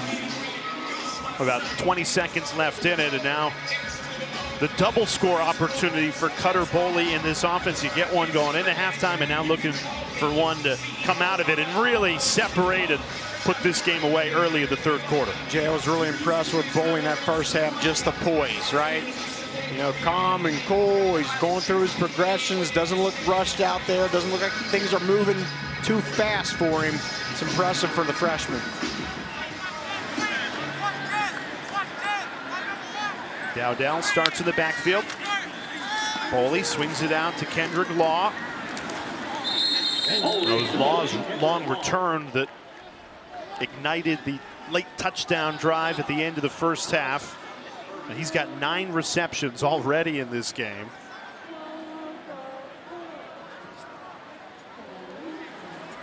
Just a great target, allowing those easy outside throws for your quarterback and let him do the rest. And those 9 receptions already a career high for Kendrick Law.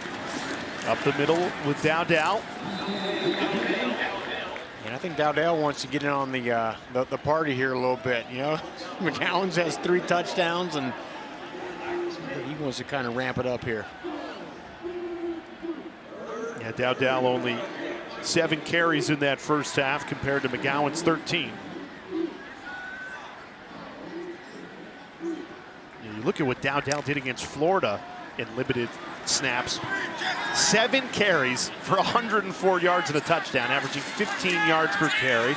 This time they go to Law, and it's well read by Tennessee Tech on a 3rd and 2. Xavier Randolph, great stuff.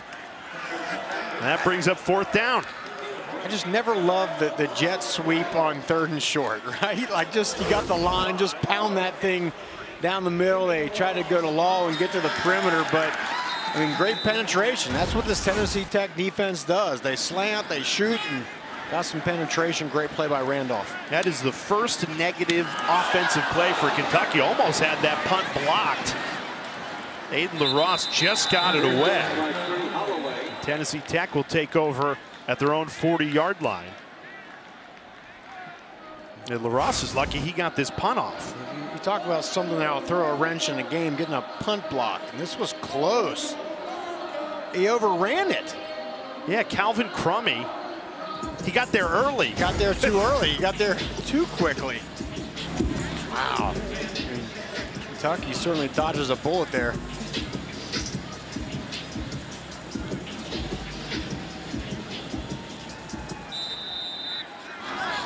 Go of the Sparrows on the touchdown drive. It was engineered by him really using his legs, extending plays. And here he is scrambling on 1st down, throws. Great catch. Maury Sullivan hauled that in. Wow, he got one down.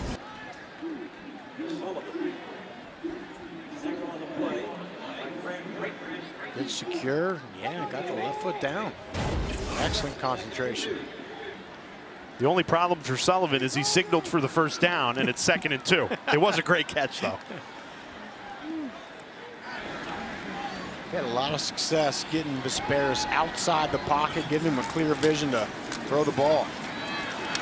1st down on a broken tackle. Quintel Quinn into Kentucky territory. Gain of 14. It's just a little zone run off the weak side there. Ty Bryant just missed the tackle. These are a very sure tackling member of that secondary.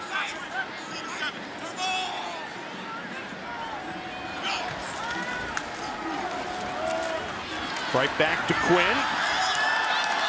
He's given this Tennessee Tech offense a boost. Back-to-back carries. That one goes for 9. Yeah, Brad White, the defensive coordinator, can't be happy right now. Look, there's a nice push. Got some white jerseys up to the second level, blocking the linebackers.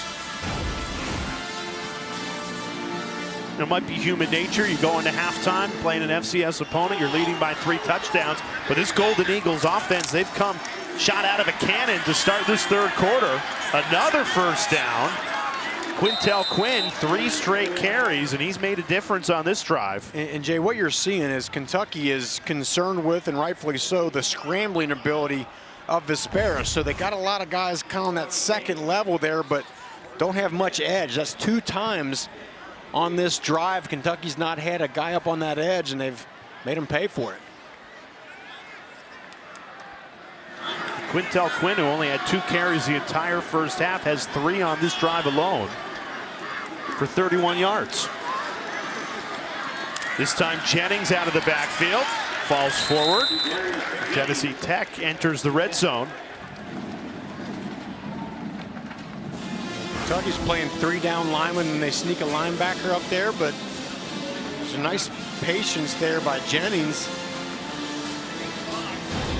Third time this afternoon the Golden Eagles have entered the red zone. They have a missed field goal and a touchdown. Trying to cut this lead down to 14, where you stay within striking distance. Kentucky can't let Vesperis run around here. Vesperis looking for the tight end, Courtney. He's got the lone Golden Eagles touchdown and just overshot him there. Yeah, that's a tough one too. He's wide open, and I'll tell you, you might have rushed that throw a little bit. He had another split second to kind of set his feet as he's backpedaling there. Just kind of jerked through that thing.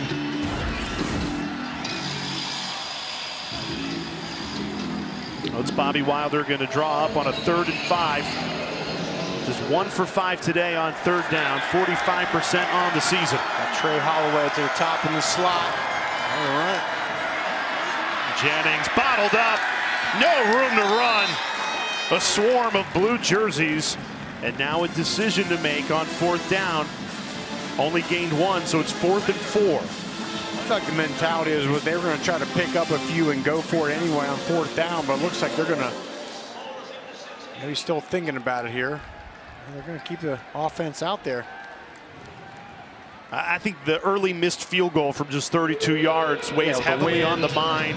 Yeah, and they missed it right down here in this end zone with the wind swirling. All right, we're going to try all the way to the top now. Now remember, Tennessee Tech scored their lone touchdown on 4th down. Can they find success here? 4th and 4. Whistles. Delay of game. Offense. 5-yard penalty. Ouch. 4th down. Play clock ran down on Vesperis. Didn't get the snap off in time, so delay of game. And now Bobby Wilder sends his field goal unit out there. Man, that's a killer.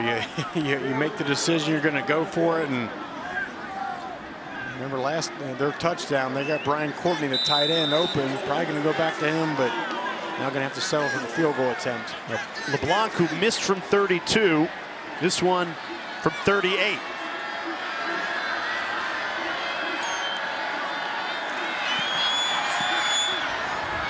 This time, Dom LeBlanc puts through. So after the delay of game, Tennessee Tech elects for the field goal, and they cash in for 3. Kentucky still on top, 28-10.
Jay, I've been really impressed with Kendrick Law today.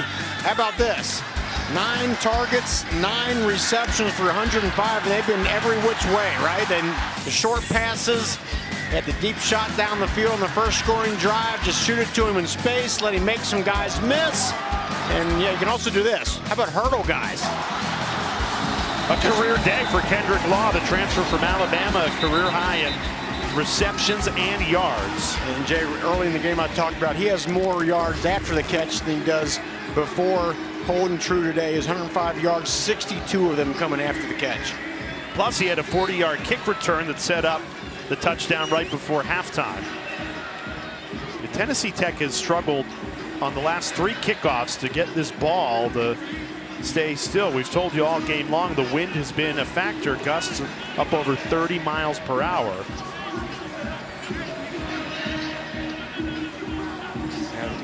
They let you put it on a tee twice and then falls down after the second time. They make you come and bring the holder in. My point would be, if it hasn't worked all day, why would it start working now? Maybe we should just start with the holder from the beginning. And now they're going to change holders. All right. Okay. You'd think they'd look to kick it away from Law, and that's exactly what they did. Carried a big gust of wind out the back of the end zone.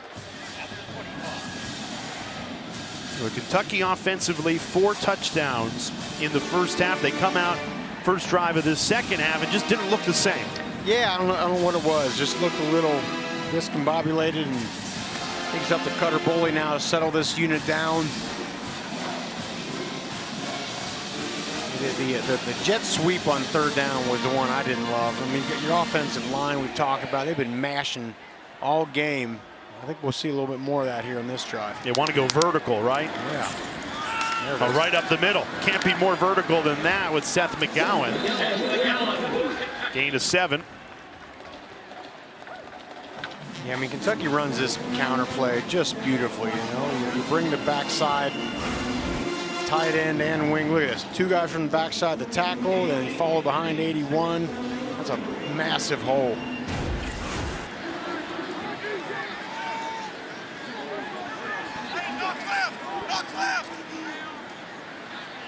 Dowdell into the backfield now. Law in motion. Boley. Nobody open. Decides to tuck and run.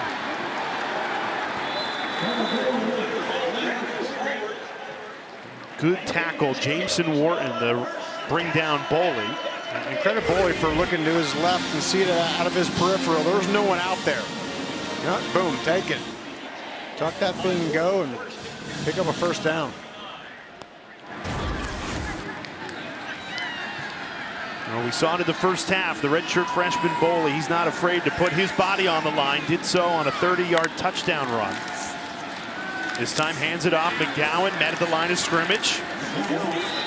And you can tell our Tennessee Tech defensively, they're bringing more and more guys in the box. They're bringing safeties down. That's going to create some one-on-one opportunities outside. I think UK can take advantage here. Try to put one in the air down the field.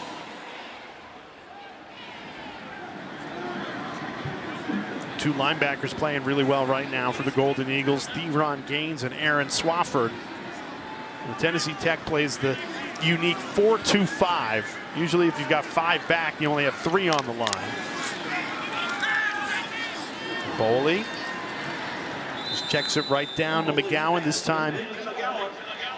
Gain of 5. And that was a good job by Boley there, because on that time, Tennessee Tech defensively, they have 3 guys deep and, you know, not letting anything get behind them. So check the ball down and live to fight another day. And now a critical 3rd down. If I were Cutter Boley, I would look the way of Kendrick Law. He's in that trips formation, 3rd one from the bottom.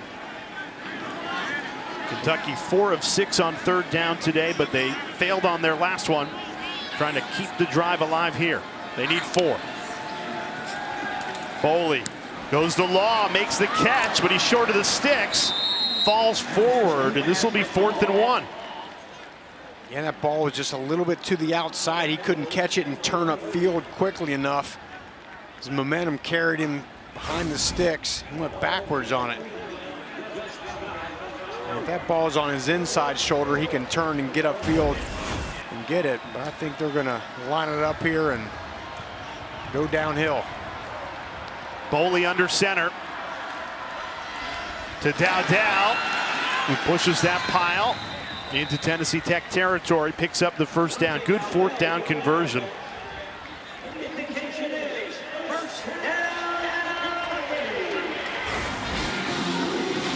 The line of scrimmage, I mean, they're trying to bring some guys up in the gap.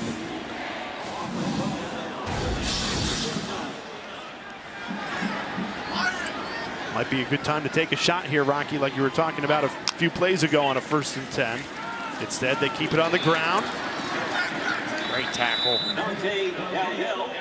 Caleb Purdy, the safety, transfer from Kansas. Really good play here. Tackling in space. Tackling, of course, is a lost art, right? How many times you see it? NFL, college, high school, some poor tackling, but man, when you can come downhill and make a tackle in space, that is a great quality to have. And what makes a good tackle? You played linebacker 8 years in the NFL. It's knowing your leverage, knowing where your help is and where your help isn't. And that's half the battle. If you come down, you have good leverage, you know somebody's there on the outside, you know where to put your head and where to fit your hat on it. And then from there, it's just sheer will. You're just not seeing as good tackling as you used to. Yeah, I mean, training camps are shorter and not as physical. I think it's all part of it. 3rd and short again. McGowan. He has delivered all game, but this time might be just shy. The Tennessee Tech, they are battling in the trenches here. Now, this is not the type of game they wanted it to turn into, right? When you're going up against an offensive line that has 5 inches and 80 pounds on average across the board. You don't want to turn this into 3rd and short, 4th and short, but they're hanging in there. They're hanging in there. Miles Cooney, great job, the defensive lineman. Yeah, they're leaving the offense on the field for another 4th and 1. Dowdell again, a huge burst. Easy 4th down conversion. And what you want your line to do on that zone run, you tell them to find the bubble. Find where's the penetration, little arc there where they're pushing them back. You can see he comes right in there. Boom, there it is. Find the daylight and hit a nice patient run.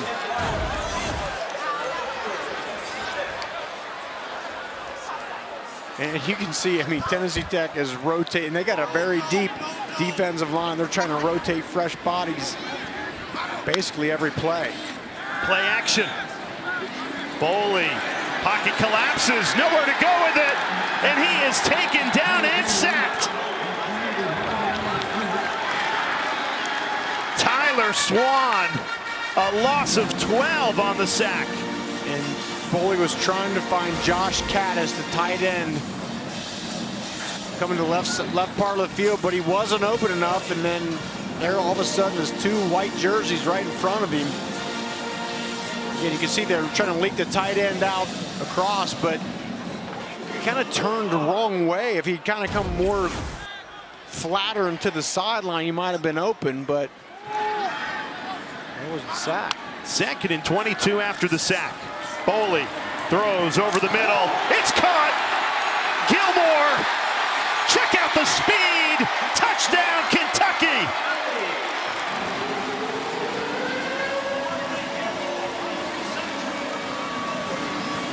Gilmore got lost in the secondary, and after a 12-yard sack, Boley hits the speedy sophomore for a 45-yard touchdown.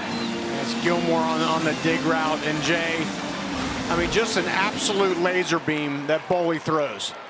Watch it zing right in there. I mean, right in between 2 white jerseys who run into each other. It's Theron Gaines, the great linebacker, down on the field right now. Yeah, best defensive player. Good to see him bounce up. We'll step aside.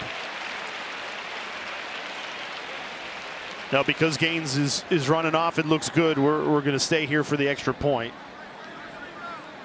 It's good to see Gaines get up because that's the last thing you want to see if you're Bobby Wilder. He told us we cannot afford to lose any of our players in this game.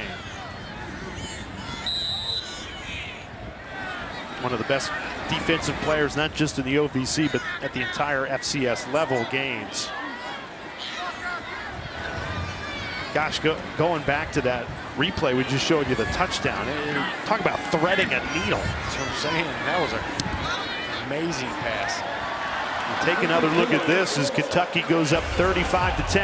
Yeah, and again, a great pass, a little friendly fire, unfortunately.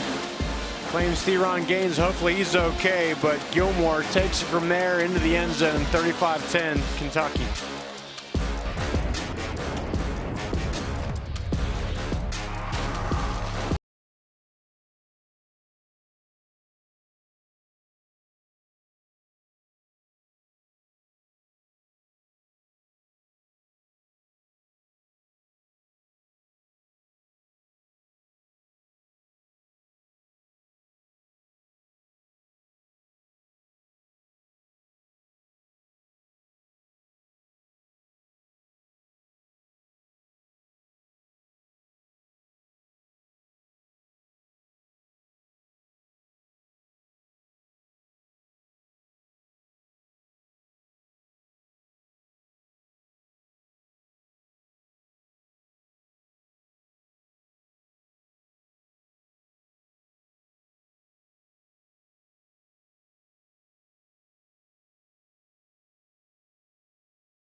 Time for some random fandom. Meet Nancy House, a 2003 UK law school grad, originally from London, Kentucky, about an hour outside Lexington. She has been tailgating here her whole life, every Saturday, and she goes all out. This tailgate, they got the chandelier, the decor, perfect. And then Big Blue Nation here, pregame at the House tailgate. Lively pregame, awesome. Nothing more I love at a tailgate than a carpet and drapery. Now that's luxury tailgating. What an excellent fan. Nancy House and these Kentucky fans have had plenty to cheer about, not just today, but in the month of November. They're just playing good football. You beat Auburn on the road, then you absolutely hammer Florida, and you follow it up today with the elements. The goalposts are moving. The wind has played a factor all afternoon. And, you know, when it's a windy game like this, you run the football, right? And that's what Kentucky has done. 4 rushing touchdowns today. 35-10 lead. Well in control of this one. And you wonder if Bobby Wilder might have seen enough trying to keep his guys healthy. We'll see if he keeps the starting quarterback, Koa Vesperis, in the game when we come back. Bigger than ever, we back. I get chills when we call one of these games. Legends are made in that building right there. We on a whole nother level. Bigger than ever, we back. SEC champions.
Just a beautiful November Saturday for some SEC football. Driving through downtown Lexington. Kentucky up big 35-10. Rocky Boyman, Jay Alter with you. Rupp Arena over there on your left-hand side. We were there last night for Kentucky's win on a Friday night. Nice treat for us. Both of our first time ever watching a game at Rupp Arena. And we had a blast. That is the mecca of college basketball.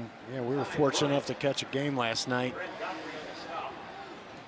A good bounce-back win for them after losing to their rival Louisville, although their head coach, Mark Pope, he wasn't happy. Well, we noticed even in the second half a little sloppy play, some turnovers, not the things you want. All right, that's enough basketball analysis out of you, Boyman. That's about all I got for you, bud. Under 2 minutes to go in this third quarter. Tennessee Tech does stick with the starting quarterback, Koa Visperis, trailing by 25. Chucking a deep ball out of bounds into double coverage.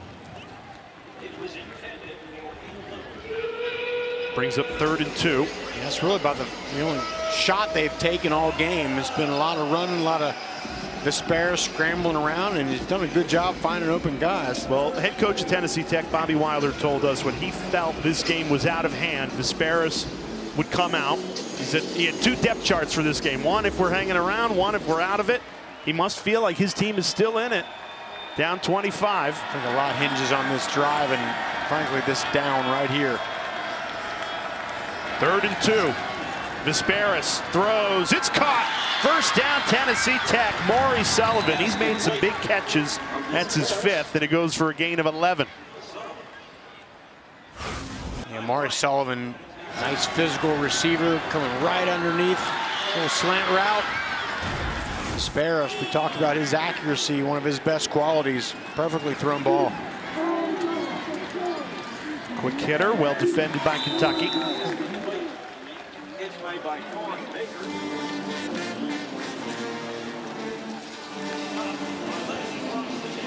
Good open field tackle there. I think that was done.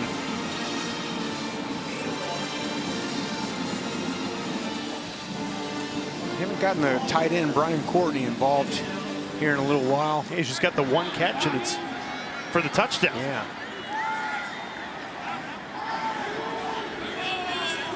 40 seconds left in the quarter. Visperis steps up. That's the other tight end, Tyler Nix, who makes the catch. Yeah, Nix was in for Courtney on that play. And he's been so impressive at. And a good job as soon as he finds Nix open, boom, he uncorks that thing, little sidearm delivery. That we're seeing so much these days. Yeah, that is just taken over across college football. Copying Patrick Mahomes. That's what's going on. And the thing with that is, as we finish the third quarter, there's only one of him. There's only one. Yeah. We head to the fourth quarter. Kentucky 15 minutes away from making it 3 straight wins and advancing to 5-5.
You don't see this every Saturday. In between the third and fourth quarter, two head coaches meeting at midfield, Bobby Wilder and Mark Stoops. Didn't have a mic down there, so we can't tell you exactly what they talked about. And speculation would be that Tennessee Tech, speaking with their head coach this week, Bobby Wilder, said once this is out of it, he figured maybe you shorten the second half if possible, keep everybody healthy. But I think the case that Mark Stoops is going to make is, look, we got 3 guys out on defense, right? 2 of them for the entire season. We need to get our backups, our guys, some reps here for the final push. So we'll see what the decision is, but I can certainly understand Mark Stoops' side why he doesn't wants to use every bit of this game he can. Yeah, stay tuned for the post game. See if anybody asks the coaches what that was all about. A couple of missed tackles. Tramel Jones, another Tennessee Tech first down, and for a team that we just speculated was trying to wave the white flag in between the third and fourth quarters. They're not playing like it. 2 good plays to start this fourth quarter. Nice job shooting to the outside. I mean, it's kind of like the same play with Tramel Jones that we've seen out of Kendrick Law. Shoot it out to him, let him make some guys miss.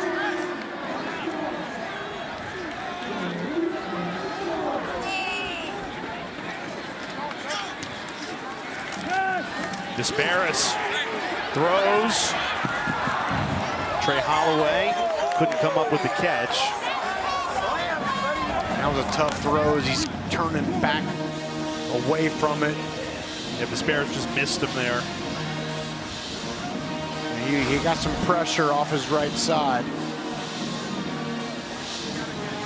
I don't know if Disparis has been able to plant his feet and throw the ball all game. He's either been on the run or off his back foot. Constant pressure.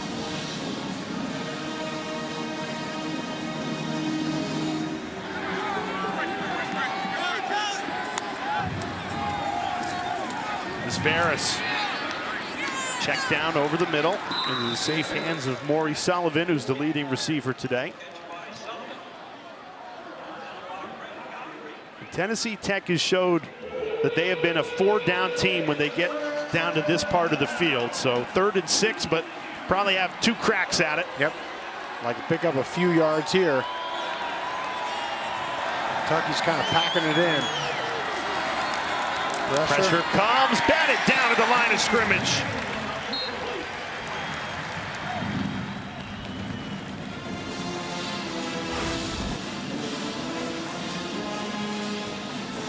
Brought a little bit of a blitz. So it looked like it was Steven Souls. Batted that thing down. Offense stays on the field for a 4th and 6. Kentucky looking for a turnover on downs.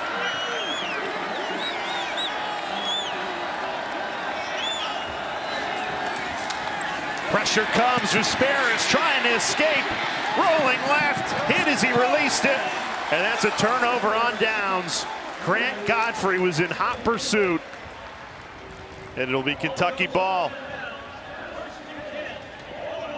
Wildcats defense continues to deliver. Another 4th down stop. They'll have the ball up 25 when we return.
Still a lot of football to come on Week 12's SEC Network slate. New Mexico State taking on Tennessee, and then Mississippi State at Mizzou for the nightcap.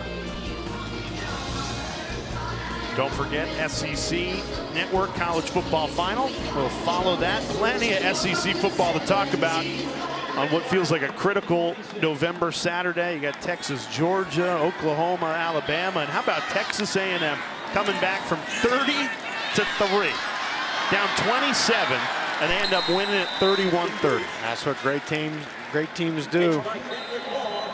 Down but not out. So the Aggies stay unbeaten.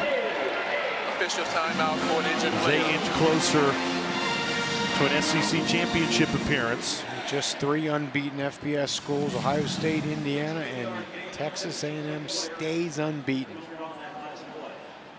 Kendrick Law gained 16, and there's a Tennessee Tech player down, so we'll step aside with an injury timeout. 1st and 10 Kentucky when we come back.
Now this was the injury to Ty Moss right at the end of this 16-yard gain by Kendrick Law.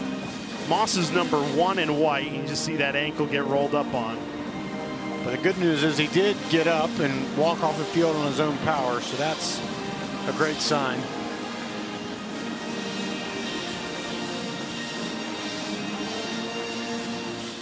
And those are the kind of things why Bobby Wilder wants that running clock, right? You want to get out of here without sustaining any injuries.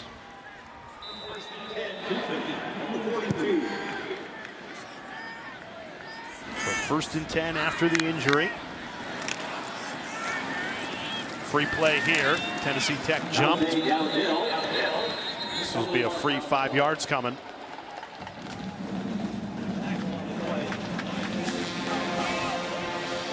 Outside. Defense number 21. 5-yard penalty. 1st down. Greg Turner the third. Just jumped a little early.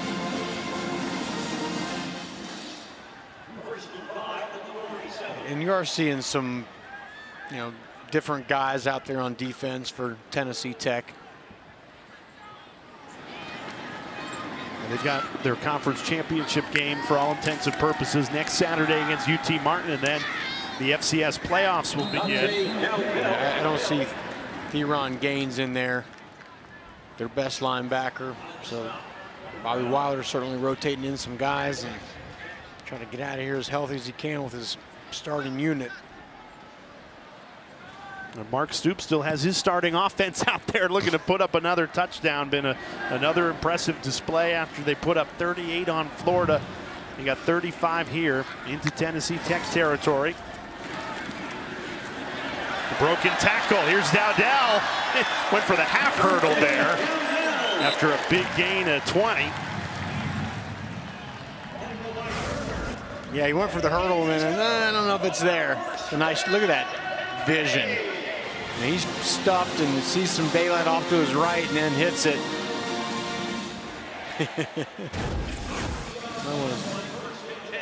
Stay down on that one.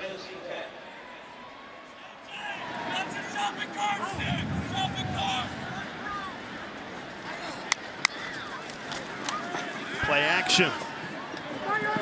Boley, easy throw there. Cam Miller, gain of 11 and another Kentucky first down. Into the red zone, the Wildcats go. Cam Miller, the freshman, true freshman, getting in on the action. Well, we talked about it all game, Jay, but it's not like Cutter Boley's throwing just to Kendrick Law. He's getting a lot of his guys involved. So Cam Miller there. Hands it off this time. Great run by Dowdell, and he's in. Dante Dowdell. And Kentucky pouring it on in this fourth quarter. They go ahead by 31. Yeah, I mean, clearly this Kentucky offensive line has worn down Tennessee Tech up front, and scoots foot inside the pylon, gets the ball inside. Well, you were saying McGowan had the 3 rushing touchdowns earlier. Dowdell was looking for one, and he gets it. I mean, you're happy for your buddy, but you want a little, you know, a little pay dirt too. 19-yard carry for the score. Kentucky goes 74 yards in just 5 plays. This is Zach Schreiner, backup kicker on for the extra point. Getting an opportunity, and he knocks it right through. I think you're going to see both of these teams continue to empty out the bench. Kentucky with Dante Dowdell, a 42-10 lead in the fourth.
Introducing Verts.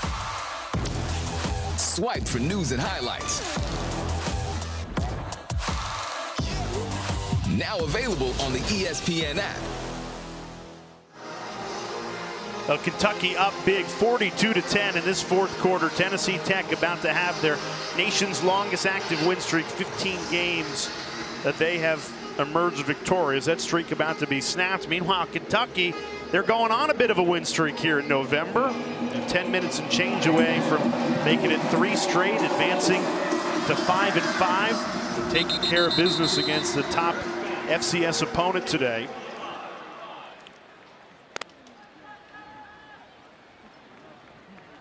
We speculated before we stepped aside that there would be a quarterback change, and that's what Tennessee Tech does. They put in Jace Wilson. They want to keep Kakoa Vesperis healthy for their UT Martin game next week and FCS playoff run. I think you're going to see a lot of twos on both sides of the ball. Another factor for why you might want to get some backup, some burn if you're Kentucky is if there's any seniors that aren't in the starting lineup. This is their final game at Kroger Field.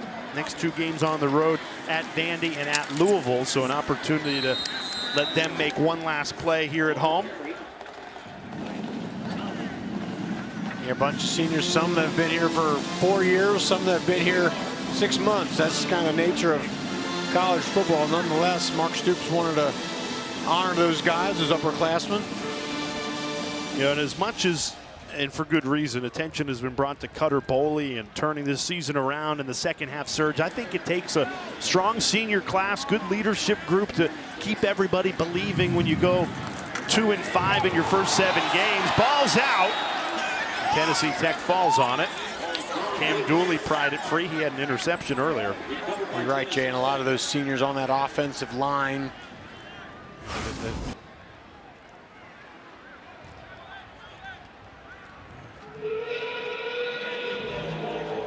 Great job. That was Cam Dooley coming up, putting the helmet on the ball and popping it out. And those safeties, I think that's the critical position Mark Stoops wants to make sure they're secure at. With losing Jordan Lovett, their great safety, will be done for the year. Well, Dooley's looked good today with a fumble and caused fumble and an interception. Tennessee Tech takes a timeout with the play clock winding down. Tennessee Tech, 30-second timeout. And a 3rd and 7. The last thing you want to do with a backup quarterback is get a delay of game and back you up even further here.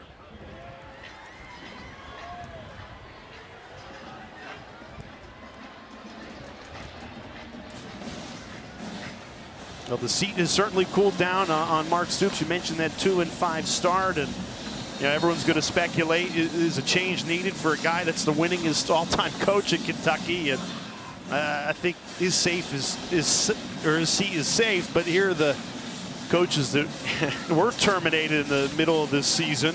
A lot of SEC openings, 4 of them: Arkansas, Auburn, Florida, and LSU. And Jay, it's amazing so many coaches fired mid-season, because I was told by a lot of people that, well, in the age of NIL, they don't want to give coaches buyouts because that's money they can't pay their players. Well, to the contrary, it's amazing. All these buyouts these coaches are getting, it's crazy. And again, I just think the rush, right? We need a change now. Well, I'm not saying any of those programs like LSU or Florida would have turned their season around. Well, and the question I always ask, as soon as someone says, oh, we got to fire the coach, we got to get a new coach, my instant reaction is, all right, who are you going to get? Right. Who are you going to get that you know and are absolutely sure is going to come in and do not just a better job, but a much better job than the guy you had?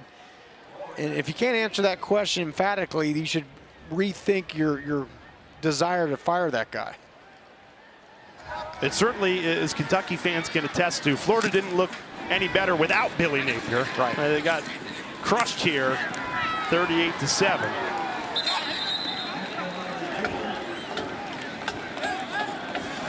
I think ultimately it's great for Kentucky that they turned this thing around, and Mark Stoops' seat has cooled down because he has brought so much success since he came here. And sometimes you can be a victim of your own success. We just showed you kind of for decades and decades what it was here, and then he brings success, winning his coach ever, and then everyone wants to shove him out the door. Yeah, but people get used to winning, and okay, we're winning 9, 10 games a year, and then it doesn't happen. People, yeah, it kind of resets your expectations. New quarterback in here for Kentucky. And real quick, Jay, I remember at the beginning of the season, Kentucky had the 5th toughest schedule starting the season. Right now, currently, they're rated the 6th toughest schedule. I mean, just had to go through the absolute gauntlet in the SEC and a lot of those tougher games on the road. And now here they are the last 2 weeks, going on 3 here, playing their best football. This is Brennan Ward in at quarterback. 3-star freshman getting some burn here in the 4th quarter. Yeah, this is what you were talking about, Rocky, the schedule. You go up against 4 teams in the top 25, and then you still got at Vandy and at Louisville. And there's no reason, the way Kentucky's playing right now and the way they played against Florida and Auburn, they can't go on the road and beat Vanderbilt and or Louisville. And that would really, I think, end the season strong. You go to a bowl game. And I said it at the beginning of the show, it just feels like the feel-good factor is back for this program. Yeah, it is. The energy, the juice. Another freshman, DJ Miller. He makes the catch there.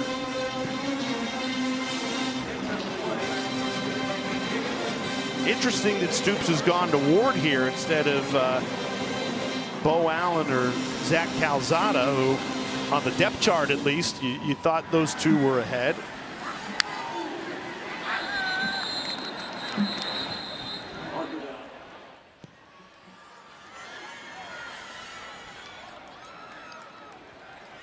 This is Ward's first game action of the season. Offense, number 69, 5-yard penalty, 2nd down.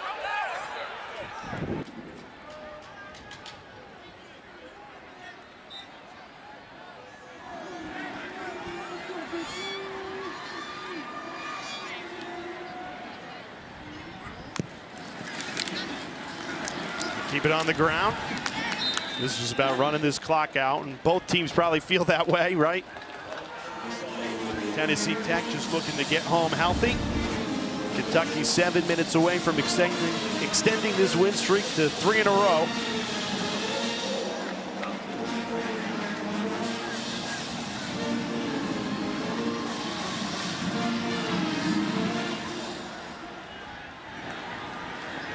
Potential 3rd down conversion here for the young freshman.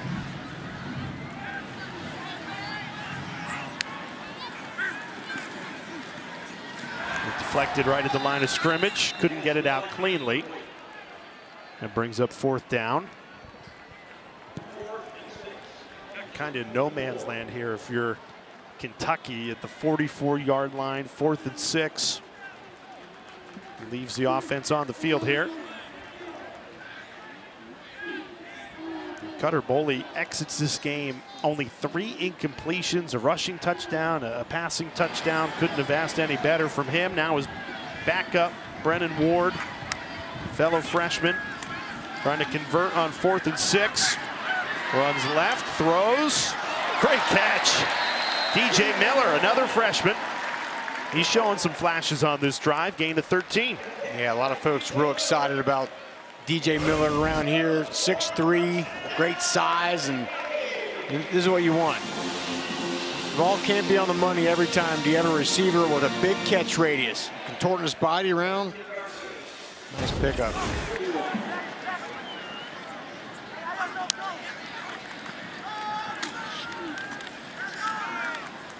Mason Patterson.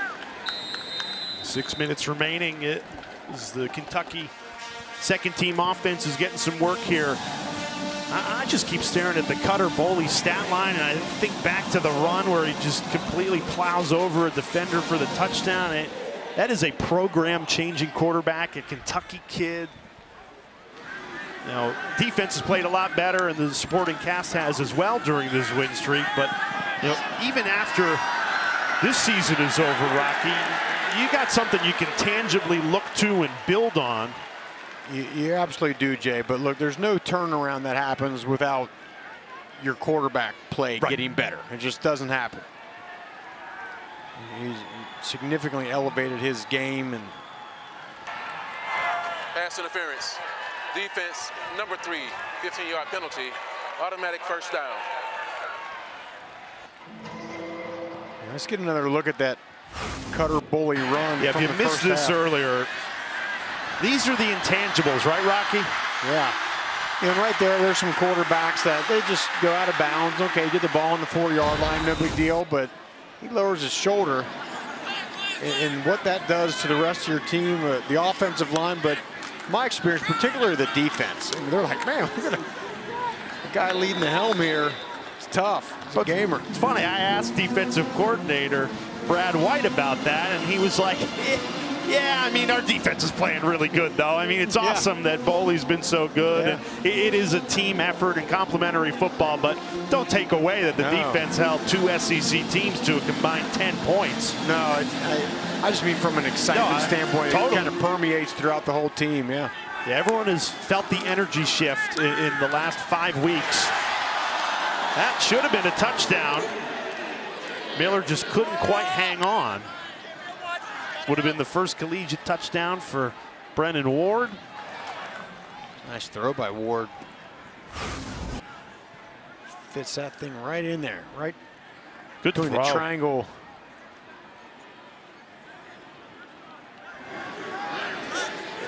Foley thought it was a touchdown. That's great. 3rd and 6, Ward. He flings it out inside the 5. First collegiate catch for Montavian Quisenberry. Freshman from Danville, Kentucky, right outside Lexington. He wanted the end zone, though. Offense stays out for a 4th and 2.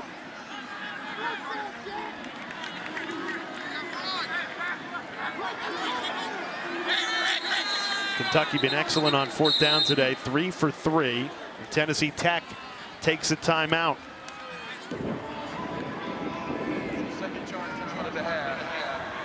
Tennessee Tech, 30 seconds in length. Plenty of good football still to come on SEC Network. New Mexico State taking on Tennessee. That game just kicked off, and then Mississippi State at Mizzou. Not to mention over on ABC, Oklahoma and Alabama, and Texas and Georgia.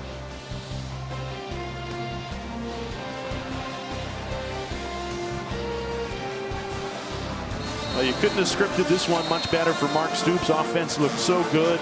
Defense has done their job. And a fan base that the feel-good factor has returned to as Kentucky is about to improve to 5-5. A chance to get to a bowl game if you can beat Vanderbilt or your rival Louisville. I think both those games very winnable the way Kentucky's been playing here in November. That's exactly right. The way they've been playing here, they're playing their best football at the end of the season. 4th and 2. Another drop in the end zone. Ward trying to squeeze it into Hardley Gilmore, who had a touchdown earlier, and it's a turnover on downs. Great pass breakup by Timothy Jones there.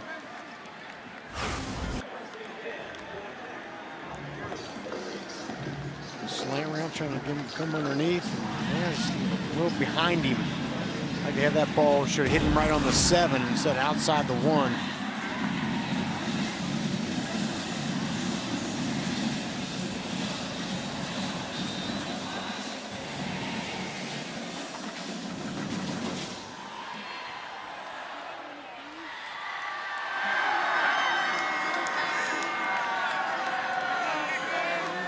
Golden Eagles stick with Chase Wilson, the backup quarterback. Ends up tackled in the end zone, but forward progress ruled him down the 1.5-yard line.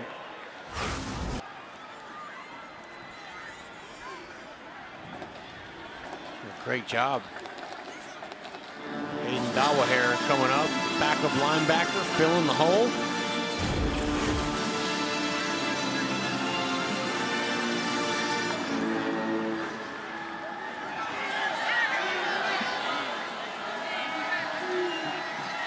The 2s and 3s out there for Kentucky right now, and they're trying to make a play. You rarely get on Kroger Field. And couldn't come up with one there. First down, Tennessee Tech. That's Maurice Sims, backup running back for the Golden Eagles. Tennessee Tech's longest active winning streak in all of Division I college football about to come to an end, but that does not take away what Bobby Wilder has done in 2 years here, taking over a program that hadn't had a winning season in 12 seasons and has them in the top 5 in the FCS standings. And if you're going to have your 15 win streak snap, might as well do it on the road in an SEC stadium. And I think they can walk out here saying, look, we did some good things against a certainly better opponent in all facets against Kentucky, but now we got to get back in and focus back in on winning our last game against UT Martin and hopefully getting a top seed. Well, you could say, look, we scored 10 points, which is the same as Auburn and Florida did combined. Yeah. That's nothing to be ashamed of. And again, this is a Kentucky team that I think, regardless of opponent, is just playing really, really good football behind Cutter Boley and a defense that is dominant. Now, they got the 3 injuries, Sam Green, Alex Afari, and Jordan Lovett, that they'll have to deal with. But it would not surprise me if this team ends the regular season on a 5-game win streak.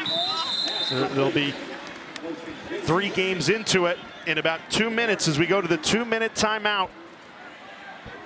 Kentucky moments away from getting back to 5-5 and finishing out this victory.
Tonight, after they're done in Columbia between Mississippi State and Mizzou, SEC Network will give you a full recap on what has been a nutty day in the SEC. Texas A&M comes back from 30-3 here in Lexington. The Wildcats took care of business to make it 3 straight, and they'll have you all caught up. Texas, Georgia, Alabama, Oklahoma, and a lot more. The Texas A&M game, I still can't believe. You feel sick for South Carolina on the road. You play so well, you go up by 27 and lose at Kyle Field in heart-wrenching fashion.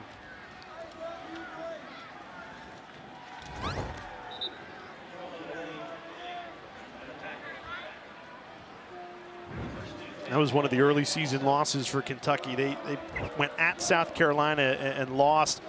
You get the feeling if you played them in November instead of September, that might have been a win. This is a team that's going to get back to 5-5 here and go on the road to 2 ranked teams, although they're ranked right now. Louisville's going to fall out of it, out of the loss last night. Illegal substitution, offense, 12 players on the field, 5-yard penalty, first down. Now that game at Vandy a week from today will be fascinating. Vandy been one of the stories of college football this season, and just don't be surprised if Kentucky goes into Nashville and comes away with the win the way they're playing right now. Yeah, I think it was actually a good thing facing Coa Vesperos today, because Diego Pavia is going to do what Vesperos did, right? Kind of run around and extend plays, so that's a good little warm-up for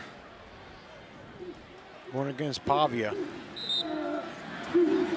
Tennessee Tech looks like they're just going to kneel this thing out.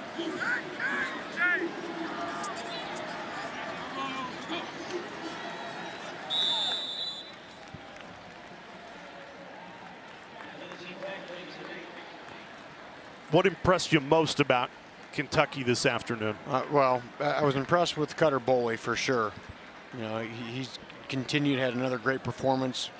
The run game, you know, the offensive line, everything we set up. I just think overall, Jay, it's exactly what Mark Stoops told us this week is, you know, our execution has finally caught up to our effort. You know, they've always played hard, but now they're executing, they're making the right blocks, receivers running the right routes, quarterback making great decisions, defense flying around. We'll take some more momentum out of this one. Undefeated in the month of November, 3 in a row, and back to 5-5 on the season. Tennessee Tech loses their first game of the year and snaps a 15-game win streak dating back to last year. Cutter Boley steals the headlines again, but this was full team effort for the Wildcats to win it 42-10 to close out the season here at Kroger Field. Final 2 games of the regular season on the road, but they took care of business against FCS opponent Tennessee Tech. For Rocky Boyman, our terrific crew behind the scenes, I'm Jay Alter saying so long from Lexington.